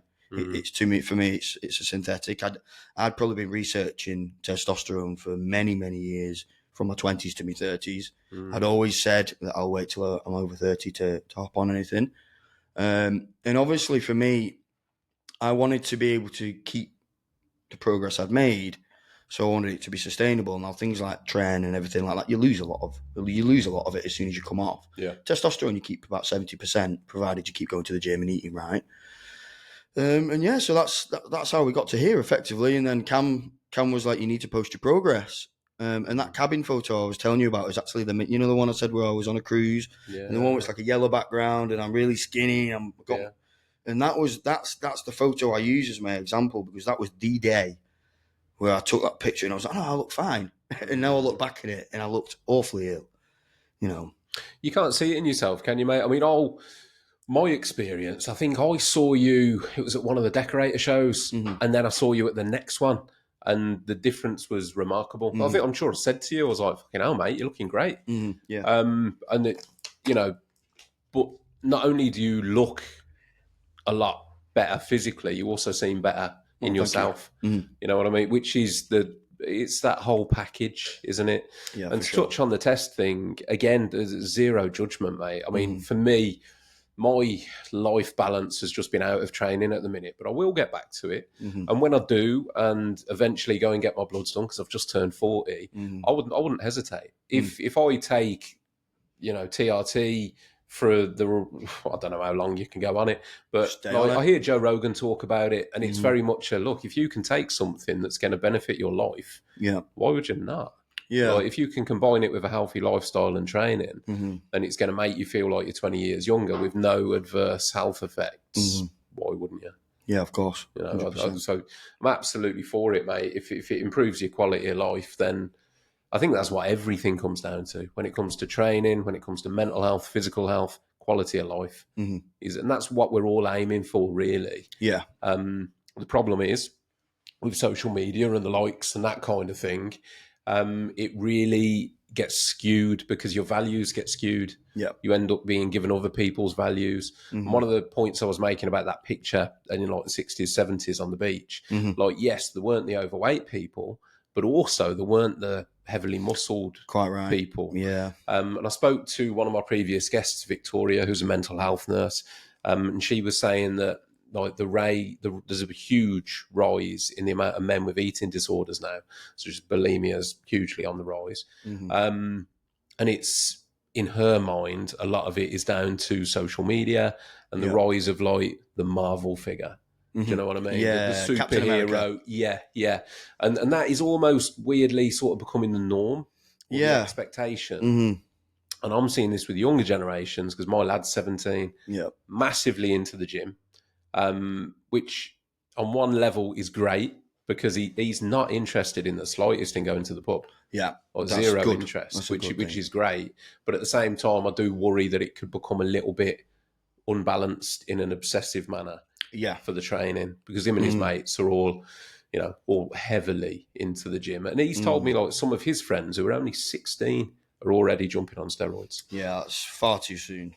Another bit of clarification for you guys. Yeah. You are still growing up until about the age of 25, probably. You are effectively already full of human growth hormone, which is the most potent steroid you can take. I sit in the sauna all the time at the gym and I have these younger lads saying, what are you on? What do we take? Blah, blah, blah. And I'll tell them what I'm on and I will 100% tell them I don't recommend you do it. Because at the moment, you are effectively already on steroids. You are producing enough testosterone to grow to the size of a horse if you eat and train right. Yeah. And it's just one of those things. It's like when you do end up popping on eventually, people expect the more you take, the more you'll grow, but it's not the case. You need to just bump it slightly.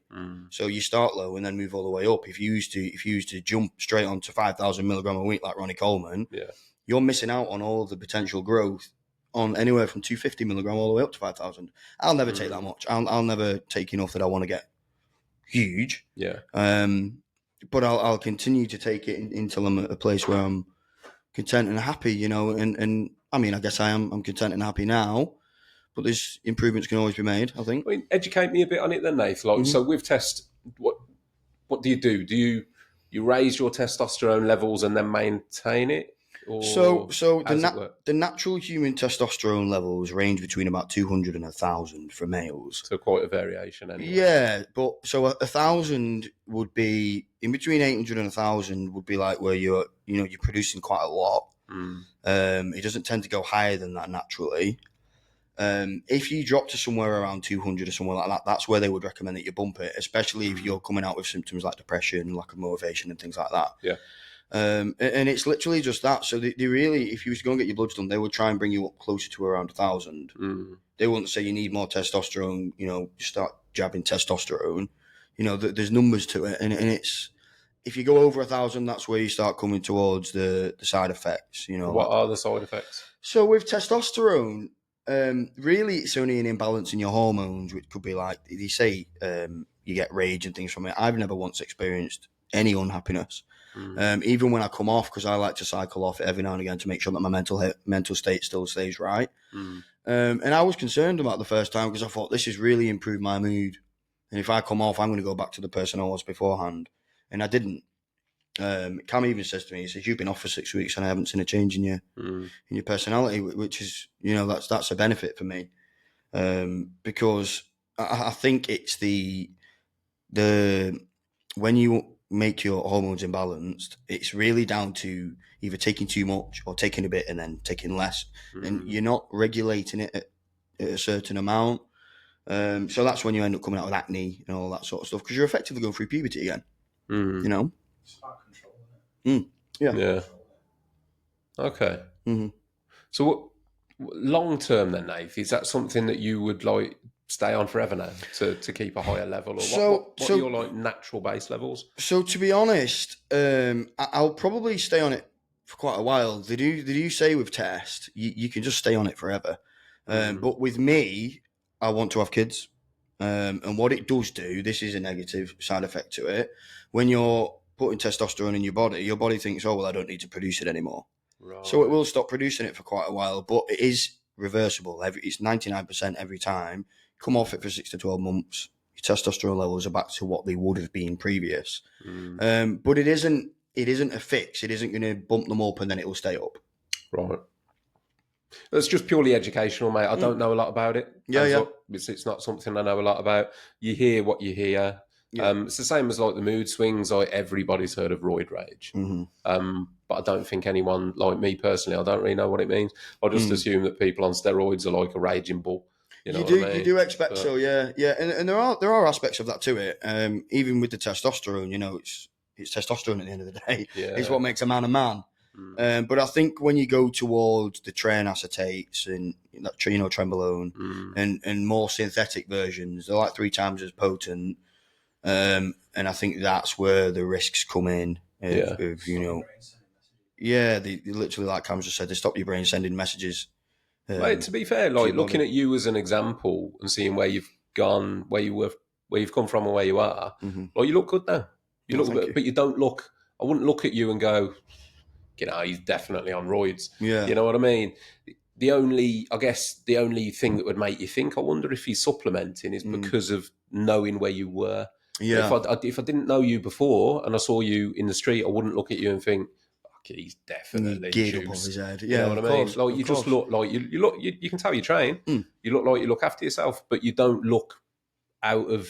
You don't look ridiculous because I think Yeah, some people unnaturally do. big. Bigger than your frame, isn't it? Yeah, and some people do Yeah. take it too far, and then I Mm. wonder what the But negative effects on the body are. it is a progress thing as well. Like a lot of people who come out with, like we say, it's like lizard skin. When they've had acne left, right, and centre, and they've got these big red scars everywhere.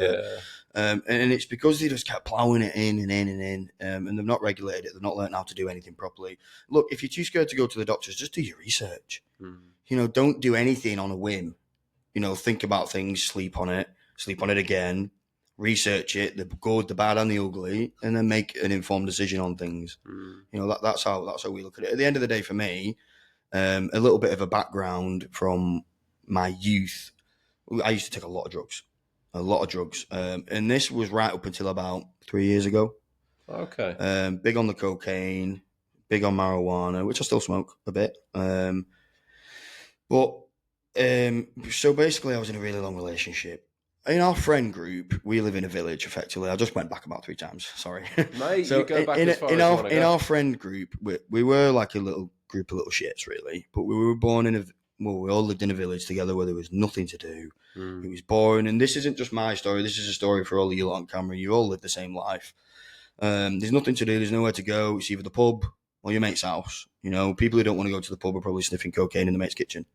And you either become one or the other. And that was us. We were really heavy on the weekend, being with the boys, and then some of my mates moved off. Cam came out of it very early. Cam was a good inspiration for me to get off things.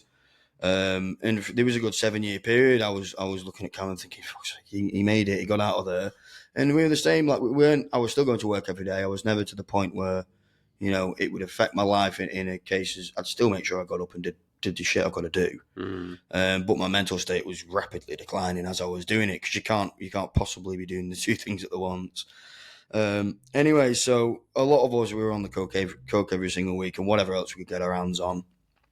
And then obviously you grow up. I got into a relationship, but the habits stay. So my partner at the time loved her wine. She loved drinking. And in the early parts of the relationship, we were arguing all the time. It was very toxic. And that wasn't her fault or mine. I think it was, the point we were in. We sort of chose that by proxy, by the lives we were leading. Sorry. Anyway, so I sort of took it on myself, and I thought, this relationship's going down the shit because of me. I'm doing all this on a weekend. It's got to be me. So I stopped it all. And it was, at the time, that was to try and save the relationship. Unfortunately, it carried on her end. I got a bit of clarity there because the arguments carried on. But instead of me arguing, I'd be upstairs, straight into my games room, gaming 24 hours a day, because that was my escape. I'd go to work, I'd come home, straight on my game. So there was no point where I was waking up. Like now, it seems really strange for me to think that I was leading my life like that, because food is fuel. And we would go out in the morning and we'd be out all Friday, all Saturday. We wouldn't eat anything. We'd be drinking all day, we'd be filling up on beer calories, and then that comes straight out into the toilet the next morning. And it's no wonder I was losing so much weight, because now I'm on all these training regimes and fitness diets. You're trying to eat 6 meals a day and it's tough. I hate getting up in the morning and trying to eat food.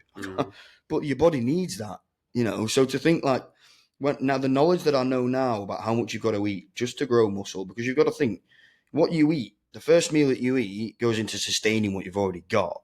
Mm. You know, so you probably, most people are on about 2,000 calories a day, and that's just to stay at the exact size and shape that they are now. Mm. So you've got to be, to grow muscle, you've got to be in a 500 calorie surplus, which is 500 calories more than what you maintain or need for maintenance. But also, we work 8 hours a day. So you're walking up a ladder all day. So how many steps have you climbed? Mate, I saw an article the other day, and listen, I don't know the accuracy of it, but it likened, I think it was decorators, and there was another trade, might have been bricklayers or scaffolders, one of the two, it's one of them two, that it said that the amount of movement and calories that we do in a working day is similar to a professional boxer in training. Mm-hmm. Yeah. So similar movement levels. I could believe it, you know, and it's actually it's a stressor for me now because I'm trying to bulk and I'm at work, and every time a bit of sweat comes on my eyebrow, I'm like, losing weight. So you're sending your dad, go to the van. I can't. It's too many steps. I can't move. Oh, excuse me. But yeah, so basically, we just wanted to set up a page to show everybody that it can be done. We have a big issue with. No, don't get me wrong. There's a lot of good PTs out there, but we have a big issue with personal trainers who don't understand that most people are working, because these personal trainers, that I know they're working as a personal trainer, but they get up whenever they want. You know, they'll do this course at this time, but effectively they're preaching to somebody who's out of the house for at least 8 hours a day that at 10 o'clock you've got to cook yourself this, and at 12 o'clock you've got to eat this, and at 3 o'clock you've got to eat this. And it's like, I'm working. I get barely time for one meal when I'm working. Yeah. You know, especially if you're self-employed, because it's job and not for us most of the time. So we noticed there was a really unrealistic gap there between the viewer and the teacher, effectively, in the fitness world.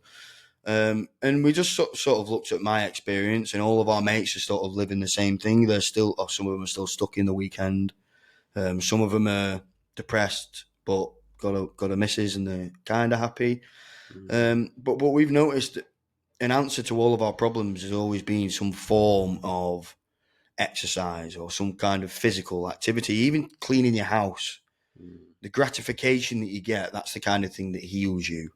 And for us, it was the gym. So like I say, training trades, we're just handing out our advice, our personal experience. Cam's a lot more technical than me. I'm talking from my transformation, effectively, and my experience in it.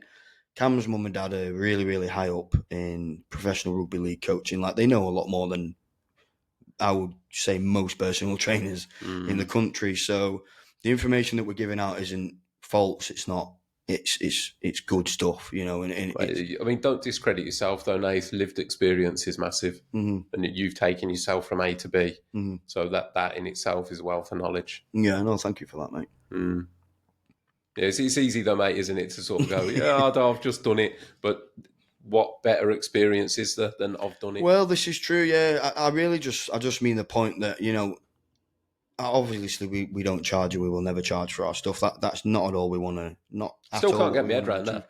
To be honest, so it's free thing. I think it's the fact that we've been through it, because all I can think now is, I sometimes think when I'm at work and I'm having a bad day, and I start getting a bit annoyed with myself, but then all I've got to do is think, this time last year, I was in a lot worse position than I am now.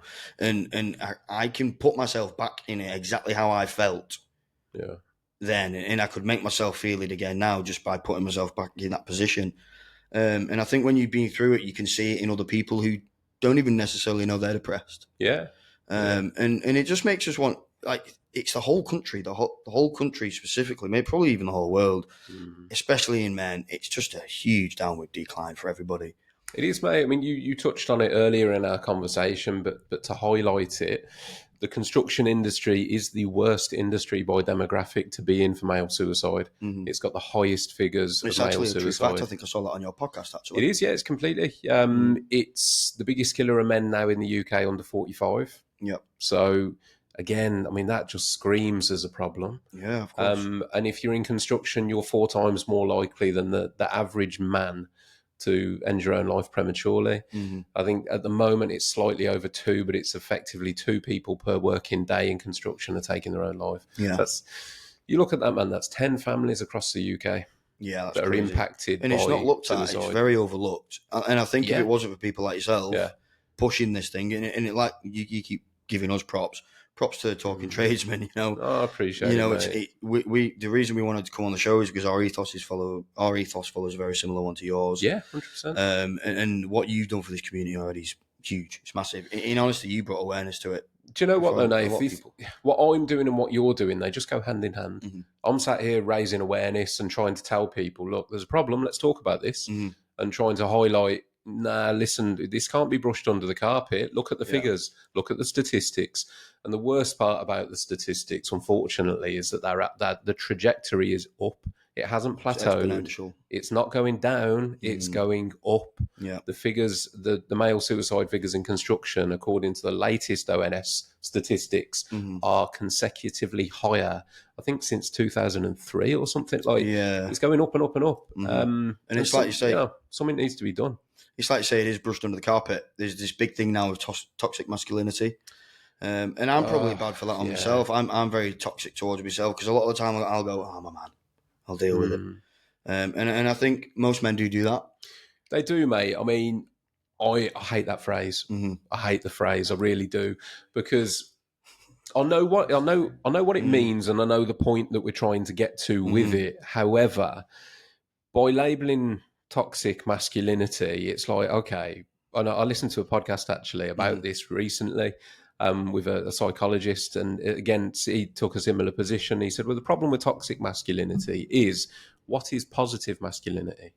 And he was having a conversation actually with a feminist, and the feminist basically then reeled off, well, no, masculinity isn't toxic and it isn't negative. These are positive masculine traits, and reeled off 4 traits that are all feminine traits. So it's like, okay, well, you've given me 4 feminine traits, but give me a positive masculine trait. Couldn't. And also, the counter to that is, well, does toxic femininity exist? Apparently it doesn't.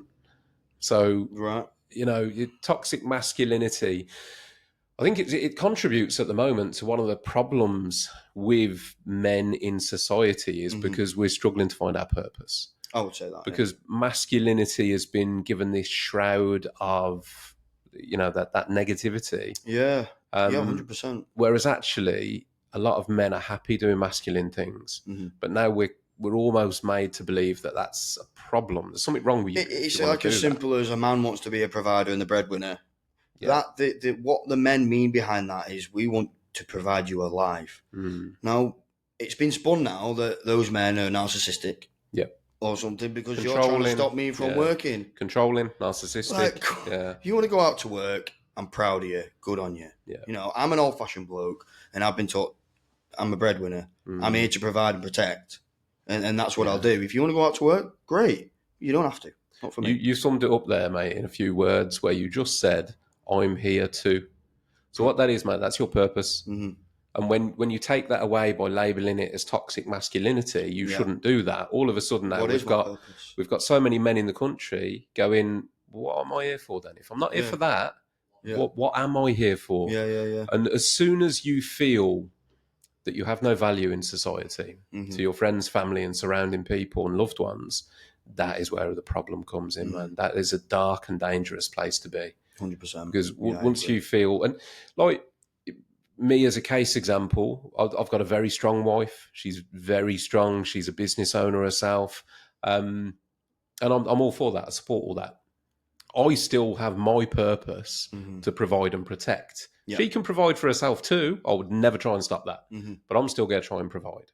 I'm still going to protect her, even though she would say that she has to protect me, like 5'2" kind of thing. She'd be like, let's try and stand in front of me if there's anything kicking off. But I still, as a man, as a masculine man, I know that's my purpose. Nobody can tell me that's toxic, and nobody can tell me it's wrong. I'm still going to try and provide and protect my family because I feel that is my purpose. Whether that's how I've been raised, whether that's biology, because there's a strong part. Like, I would say, I think biology myself. Huge, man. This might kind of touch on the feminism kind of thing that's going around equality at the minute as well. I'm a very, very big advocate and believer men and women are different, and it's yin and yang, opposites attract. what a man doesn't excel in, a woman does. As an example, men are physically stronger. The average man is physically stronger than the average woman. That is just a fact at the end of the day. But women are more compassionate. There's a more high likely chance that a woman could end a war and a man could start a war. You know, but at the same time, someone's got to fight the war. And they're only two very baseline caveman sort of examples of the fact that men and women are very different. And I think this whole equality thing, it's not equality, it's equity. Yeah, there's a big emphasis on Nath, isn't there, on ripping things down. A key example of that. Okay, if we want to accept the existence of toxic masculinity and say, well, men shouldn't behave like that. Yeah. Okay, take that away from us. But what do you give us then? Like, okay, if you've took that off us, what are we now? Where do we go now? And that's the problem where you said, Cam, being lost. Like, you've taken something away. You've told us we're not allowed to do and act like that anymore. Okay, so what do I do? What do you want me to? Yeah. You don't want me to be me. What do you want me to be? This is the problem, mate. This is the problem, and it's gone too far. I believe in feminism. I believe in equality. I believe in equal opportunity. Yeah. But there are differences between the sexes. That's just science. But again, you've got people out there that are like, I'm going to lean away from this conversation in a minute because I get myself cancelled. But there's people out there that will argue against science now. So, but I think if you're listening to this and you're a bloke who maybe feels a little bit lost there, do what's true to you, man. Like, don't let anybody tell you your values. Have your own values. Set your own values. I know my values. Like I've mentioned them. Provide, protect for my family. That's my purpose. Those are my values. That's how I'm going to live my life. Nobody can tell me that's toxic. No. Nobody can tell me it's wrong. You come with your set of morals, don't you? At the end of the day, you can only lead life how you feel like you're leading life. Exactly, mate. Morals and values. Once you understand your values, and I'm still on the journey now, but I've been on the journey of understanding what my values are. Because for a long time in my life, you're told your values. By society, this is what you got to do. You need nice house, nice car, 2.4 kids, high powered job, whatever it might be. We get installed in values. The values are changing. They're installing different values now. Yeah. But what are yours? Mine? Like, just generally, but generally in society, like, do you know what I mean? Yeah, 100%. It's that knowing yourself, finding your values. And you lads, what you're doing is touching a bit on that. You're finding your value to society and others in helping people. We're sort of showing people where we found ours. And effectively, we're not just saying go to the gym will fix everything. That's what fixed it for us. You can't say gym will fix it anymore. That's got to go on. That's going to be a clip. But yeah, no, it doesn't fix everything. It fixed a lot for me. And it wasn't just going to the gym. It was the fact that I created a new routine. And all we're trying to basically do is obviously we've lived it. And I'm very aware. This isn't my story, as I said. Everyone in the country has probably lived the same thing. You sniffed a lot of cocaine, you threw your life away, you become depressed, you ruined a relationship. Now what do? Do you continue? So now I'm depressed. Do I just kill myself more and get worse on the cocaine? Or do you finally just take control of your life and say, no, I'm a man. Can I say that now? After the whole chat we've just said? You can definitely say that in this room. Yeah, at the end of the day, I'm a man. I'm going to do what I do, and I'm going to get through the problems. And I think that's a big part of being a man. To me, is you deal with your problems head on. Don't stick your head in the sand. You just get it done. And so for me specifically, it was getting back in the gym and working on myself physically. I didn't know I was working on myself mentally at the time until the physical changes started happening. But the fact that the gym made me get a routine, and I got a bit of an obsession or a hobby with it. But to be able to do this, I had to start eating better meals. And then I had to start getting up at earlier times, going to bed a little bit early. And all of those things combined, which were all small changes in my lifestyle, were what then led to the effects of me finally becoming happy again, and feeling physically strong and fit. It's a whole bunch of incremental changes that painted the whole picture, isn't it? 100%, yeah. It's no coincidence that in the trade, suicide rates are through the roof. And then probably statistically, the amount of men that go to a pub are through the roof. Yeah, I'm just going to repeat that in case the mic didn't pick it up. What Cam's just said off camera is that it's no coincidence that male suicide rates in the trades are through the roof, but at the same time, there's probably a huge coincidence with the amount of people that are in the trades that go to the pub. Mm-hmm. You know, or It's true. That's the. It's almost like that's the reward, isn't it? You know, you graft hard all week, but you get to go to the pub Friday, Saturday. Me and Cam were having this chat on the way up about booze, and it's crazy, really, because it's a poison. That's all it is. Yeah. Alcohol. Yeah. And we just can't wait to get home from a week slaving effectively for some paper. We've spent all day away from our missus, our house, our pets. You know, doing things we don't want to be doing for a very small amount of money, which is going to go back into feeding everything else. And what does it do for you in the end? Doing that, you get to poison yourself a couple of times and then do it again. I can't wait to go to the pub to poison myself. And it's like you being drunk is your body effectively trying to not die. Effectively, you just drank a shed load of poison. And why have we been brought up in this society? I can't get my head around it now that I'm out of it. But why is it so socially acceptable, and why is it so like I just cannot wait to get in that log cabin looking building and drink shitloads of pints over a desk with my mates? Like, I get more excited on a weekend because I think, I just can't wait to get up early on a Saturday morning, go to the gym, sit in the spa, enjoy the jacuzzi, go on a walk somewhere, go and see the world. Like, it's just so crazy to me how we've effectively almost been programmed to just go to work every day, finish work, go to the pub. You know, it's crazy. It's easy once the light bulb has come on.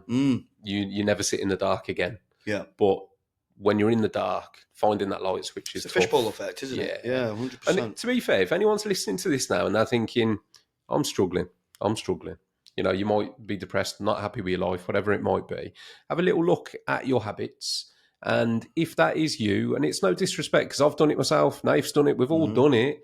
If you are grafting Monday to Friday and then you're hitting the pub at the weekend, you're not really doing any physical exercise, just try and change that and see what happens.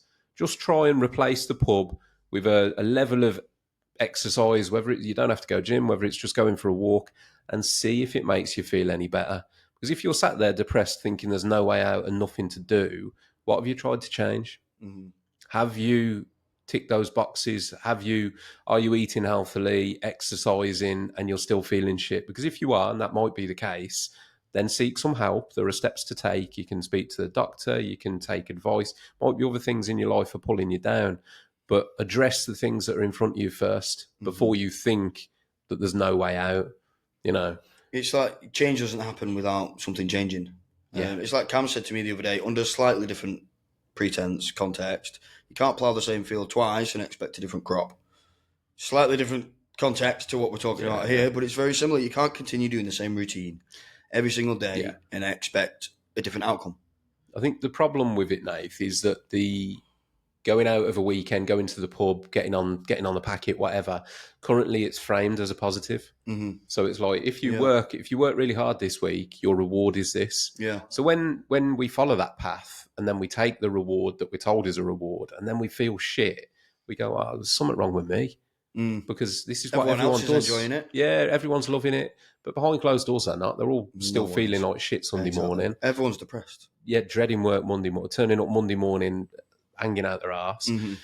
So it's a framing problem, and it's a truth problem, and it's people like you sitting there and talking, people like me putting the message out there that hopefully will make a difference. We're hoping so. But one thing I do want to talk to you about, mate, is, and I mentioned this pre-record, I know you went through a time where it was very dark for you. You went through something that is affecting a lot of tradespeople specifically at the moment. It's a huge issue. Yeah. And that is van and tool theft. So can you, first of all, mate, just talk me through what happened? Yeah, of course. This was another one of the things that added into the big pile of things going wrong. I'd effectively always bought vans for under $1,000 because my dad were going, no, never owe money for anything, blah, blah, blah. Anyway, I ended up fixing the thing every couple of weeks. So I thought, no.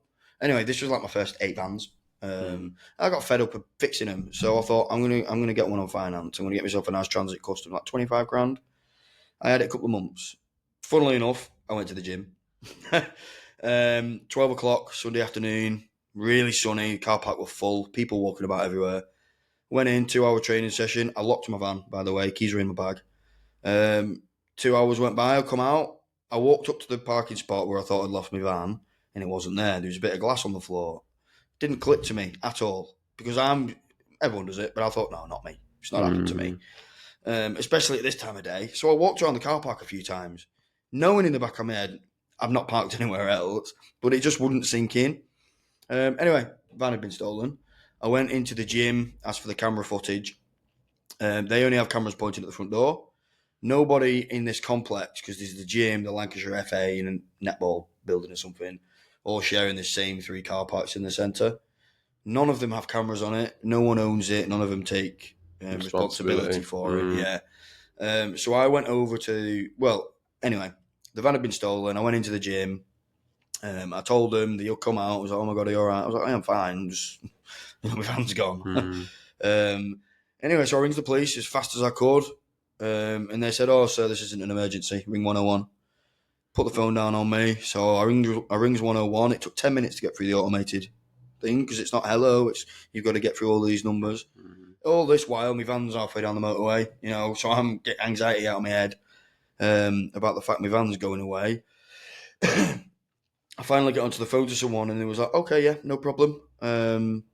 What's the registration? So I gave it them and he was like, okay, yeah, that's okay. No worries, we'll give you a shout. I says, all due respect, what do you mean? He says, I'm back to work tomorrow. He says, oh yeah, no, well, if it flags up your registration on any cameras anywhere, we'll send some officers out there.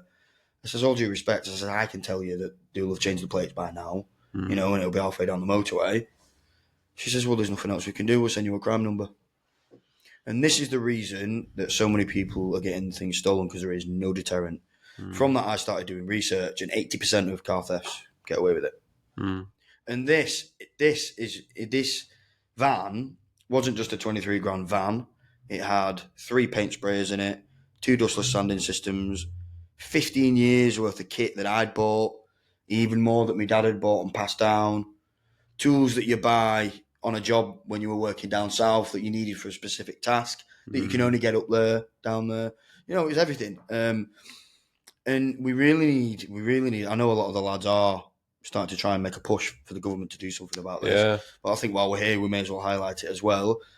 Something needs to be done.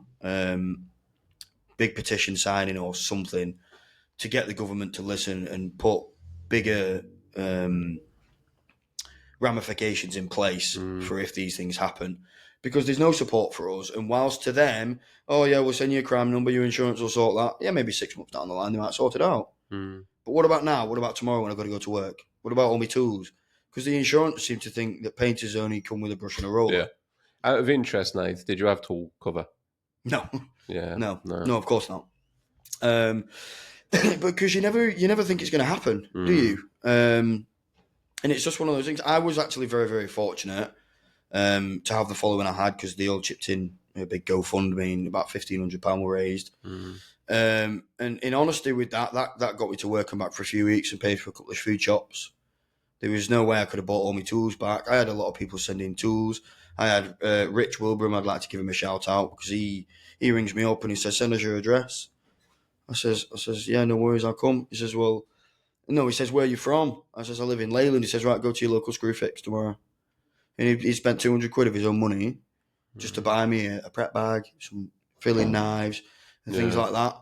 And that really, I was talking about putting the brushes down. It was that made me think, no, I'm going to keep going. Because I'd put all these years into my Instagram, all these years into my business. And at the point of it being stolen, I was thinking, well, what's the point? But then that was the point. The point was, look at the community that's been built. It really brought power to me in my head to the following that had been built. I thought, no, people are actually watching. People care. Like these people sending money and adding to the GoFundMe, they've never met me in person. They don't know me, but they were more than happy to help me out. And I think based on that, I feel the same. It's the same with the training trades. It's the same with the chat we're having now. We want to raise awareness and help other people as well.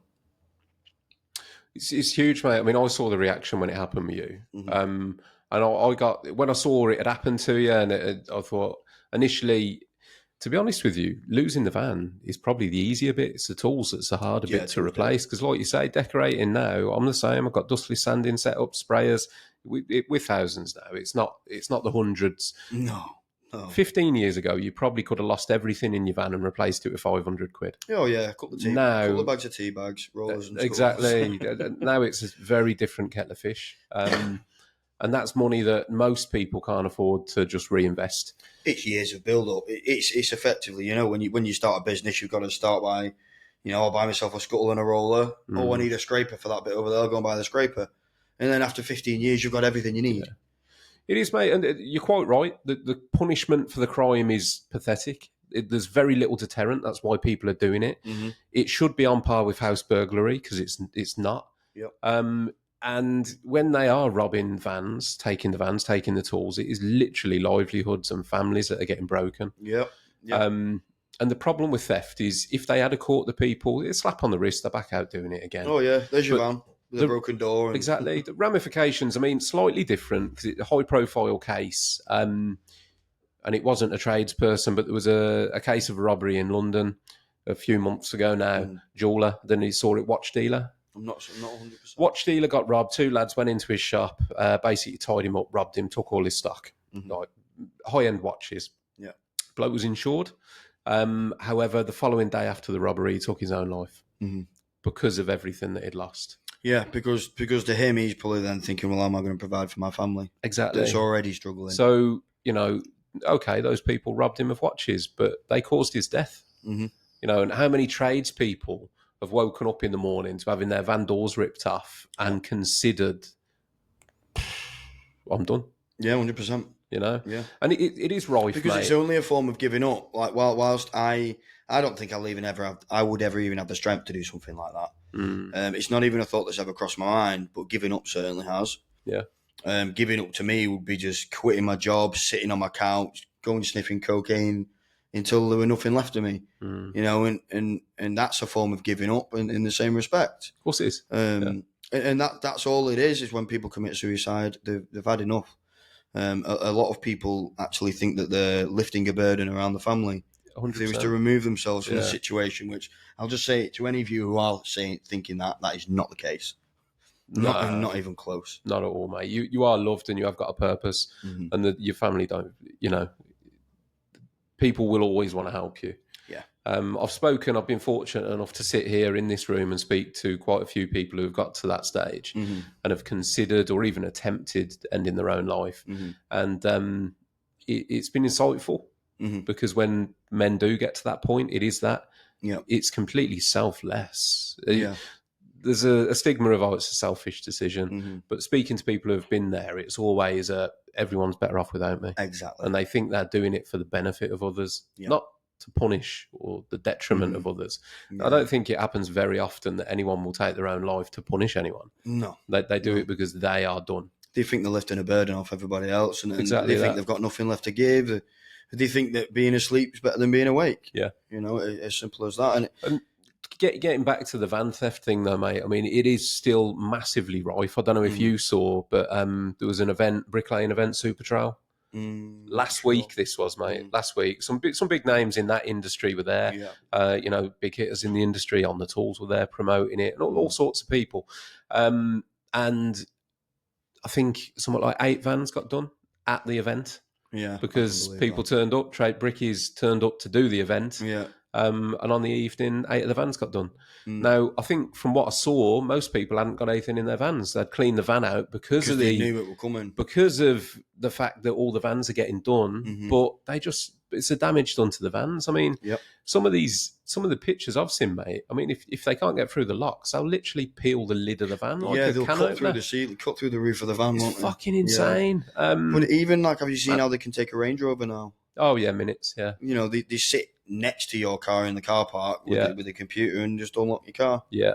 That's just crazy to me. But as you touched on, the deterrent isn't there, the punishment isn't there. Yeah. And I don't know whether I'd argue for these extreme punishments, but you have to take case studies, the likes of Dubai, huge punishment for theft, 0 crime rate.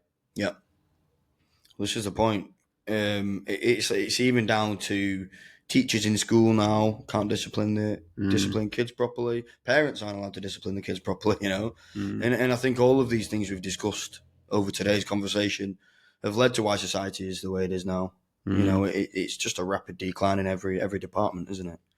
It is, and bringing it back to the gym, you know, part of having that discipline to train translates into other areas of life. Yeah. You know, Yeah, if you've got the discipline to, probably one of the hardest disciplines to master, you know, mastery of yourself, you can then pull that into all sorts of other elements. Yeah. So, and I think anyone actually who's dedicated to a training regime and personal health and fitness probably generally are on a decent course in life, I would say. Yeah, because like you say, there's a really good saying, not a saying, but something I keep seeing on Instagram, and it's like when you work for somebody, you will get Is that up. my phone, Cam, or is that you? Is it mine? It might be Instagram, that. A bit early. Don't worry Just about it, leave mate. it, It's it'll be all fine. right. It's fine. I didn't know whether it was mine, to be fair. I got a new phone yesterday and I thought maybe I haven't, maybe it's got like a timer on airplane mode or something. Yeah. But, They make different sounds for every notification, don't they? yeah, they do. What was I saying?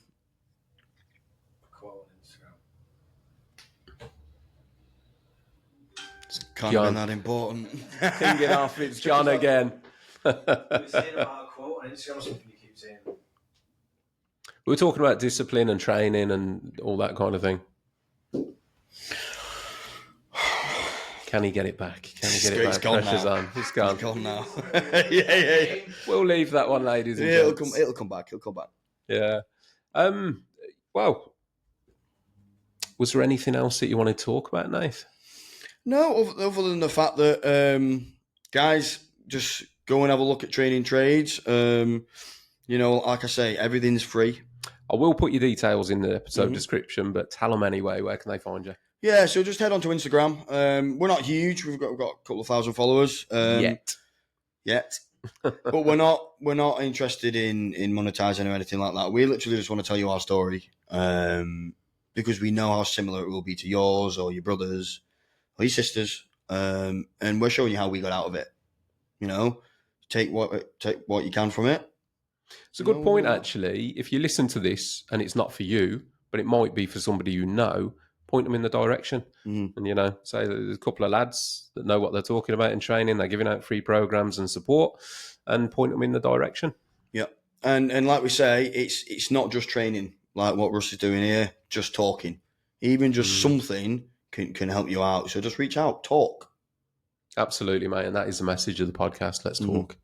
So, is there anything else that you want to discuss, Nath? Absolutely good. Great with me, that buddy, I think. In that case, I'll take this moment, say a quick thank you to the Funky Peach, who are the guys supplying the guest merchandise, of which Nath is kindly supporting already. So yeah, t-shirts, hoodies, caps that are all being given out to the guests. Thank you to you guys for supplying that. All helps with maintaining and building the podcast. Please give us a like, follow, share, subscribe on whatever platform you are listening to this on. It does make a difference. It adds to the visibility of the podcast, and that's what we're trying to do. We're trying to get the message out, spread mental health awareness and all the messages contained within the episodes to as many people as possible. So all you can do to support that, all I ask is just that. Just like, share, follow, subscribe. Tell your friends if you're enjoying it to tune in. And thank you very much for listening to this one. I'll catch you on the next one.